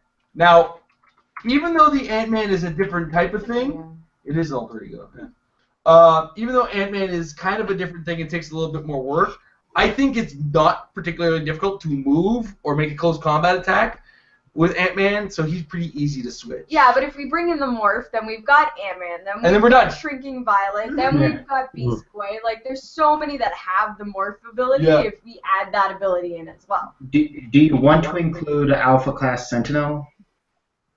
Oh, the defense and attack mode. Yeah. I think it's the same character that swaps dials. I'm not going to call that, because you actually physically take the dial off of the character and put the dial on the character again. So I'm gonna let that one slide. That one, because that is the same collector number, where these ones, the shifting focus changing ones, actually change their collector number. You have to collect multiple characters. Yeah. Okay, so we're only talking about voluntary switching, right? Because otherwise we have like Typhoid and Bloody Mary. Oh yeah. Well, like, it's going to be different characters altogether that you have to. Let's say if I have the shifting focus Batman, I have to collect 3 other Batmen to get that to work. Okay. Yeah. The Spider-Man. Yeah. Well, they're morphing technically, but yeah. But yeah. But yeah, like I said, there's a lot that go into the morph one. So I think it could be very possible to make a team with these, as long as you ignore the sideline rule. And make sure you take a good photo of the look on your opponent's face when you finish one turn, and not a single character on your board is the same character that started your turn. just get a picture of that look. It's like, remember that team you just saw? Now what is it? I do enjoy stuff like that. I do enjoy when I can make my opponent go, wait, what? And I still think to this day my favorite is the Figure Factory. Where one day I brought a team where it started with, it was a 500-point team, and I brought a team with 8 characters, and by turn 2 I had 16. And by turn 3 I had another 5 more, so I had like 21 characters. And then I had a Jamie Madrox on there. So if you hit him, you might cause yourself a problem, depending on which one you hit. And I like the look on people's faces when they hit Jamie Madrox for 5. Because when you hit him for 5, you bring up 5 characters and he's still alive. and then you eat them all and make them do it again. Nom nom nom nom nom nom nom. So, but yes, shifting focus abilities, swapping abilities. There's been a lot of them, and I mean, even if you keep it modern, you have the Ant-Man and the shifting focus Batman and Superman, where you can just make your opponent go, hold on. Which side are you on now? Who's this guy? Because that wasn't Ant-Man. I don't care how big he is. Who is he? That's not the right Batman. That's not the right Superman. Hold on. Oh. Woo-wee. All right. So I believe that was everybody's last questions. So I want to thank those of you who stuck it out through the whole time, Tom and Mike, for being here till 12:30. What's that? Tom and Mike. Yeah, Mike and Tom. Tom and Mike. Oh my God, is it the Metal Lab? Yeah. Metal Lab 2.0. I didn't even think about that. We're the switching focus. Yes! Yeah, there you go, Tom. Mike and Tom, you just heard it here. You've been replaced. I do want to remind everybody who's watching that myself and Amber will be next Saturday down in Whitby for the WKO, the WizKids Open, being run by Comic Book Addiction. Check it out at HeroClix.com. No, WizKids Event System. Check out on the list of the opens under Canada, Comic Book Addiction. It's March 12th and March 13th if you're also playing in Dice Masters. The regional event, we will be there. We're looking forward to it. It is not being run specifically at Comic Book Addiction. It is, in fact, being run at a church not too far, but not a short walk from the venue itself. So we're hoping to see everybody there. Once again, check it out on the WizKids Event System. Also, while you're there, get your chance in pre-ordering your tickets there because they're filling up slots. And last time I checked there, I think they were about half full. So I talked to Jane earlier. There will be some chances to get it at the door, but you're better off pre-registering ahead of time. Otherwise, if they're full and you show up and they filled up before you get your chance to get in there, get ready for some battle royales for the day. Ooh, can't play. Yay, Battle Royale. Battle royales are fun, and cons are cool. Con stuff is cool. So, once again, I want to remind everybody that if you want to join this show live like Mike and Tom did, or get yourself some action tokens that that Mike is showing off right now. These are the November and December action tokens, which made their way out from last year. And then the January, February one should be going out soon. Check us out at patreon.com/marriedwithclicks. We just introduced a new reward for below $1. Sometimes you can't give $1 a month, but sometimes you can offer up a penny. You can offer up 50 cents. That's okay. We're going to be doing a new show on Saturdays, which only go up to patrons this time. Unedited, kind of just a quick video where me and Amber talk about the games that we played throughout the week. And every patron level above that, and I think including that, will get you on this show once a month. It's the first Friday of the month. So, and both Mike and Tom are in the $25 mark, if I remember correctly, where they get to build teams for myself and Amber. And if you watch the show regularly, you know that sometimes they torture us, and sometimes they're really good teams, and sometimes we torture the opponent with them.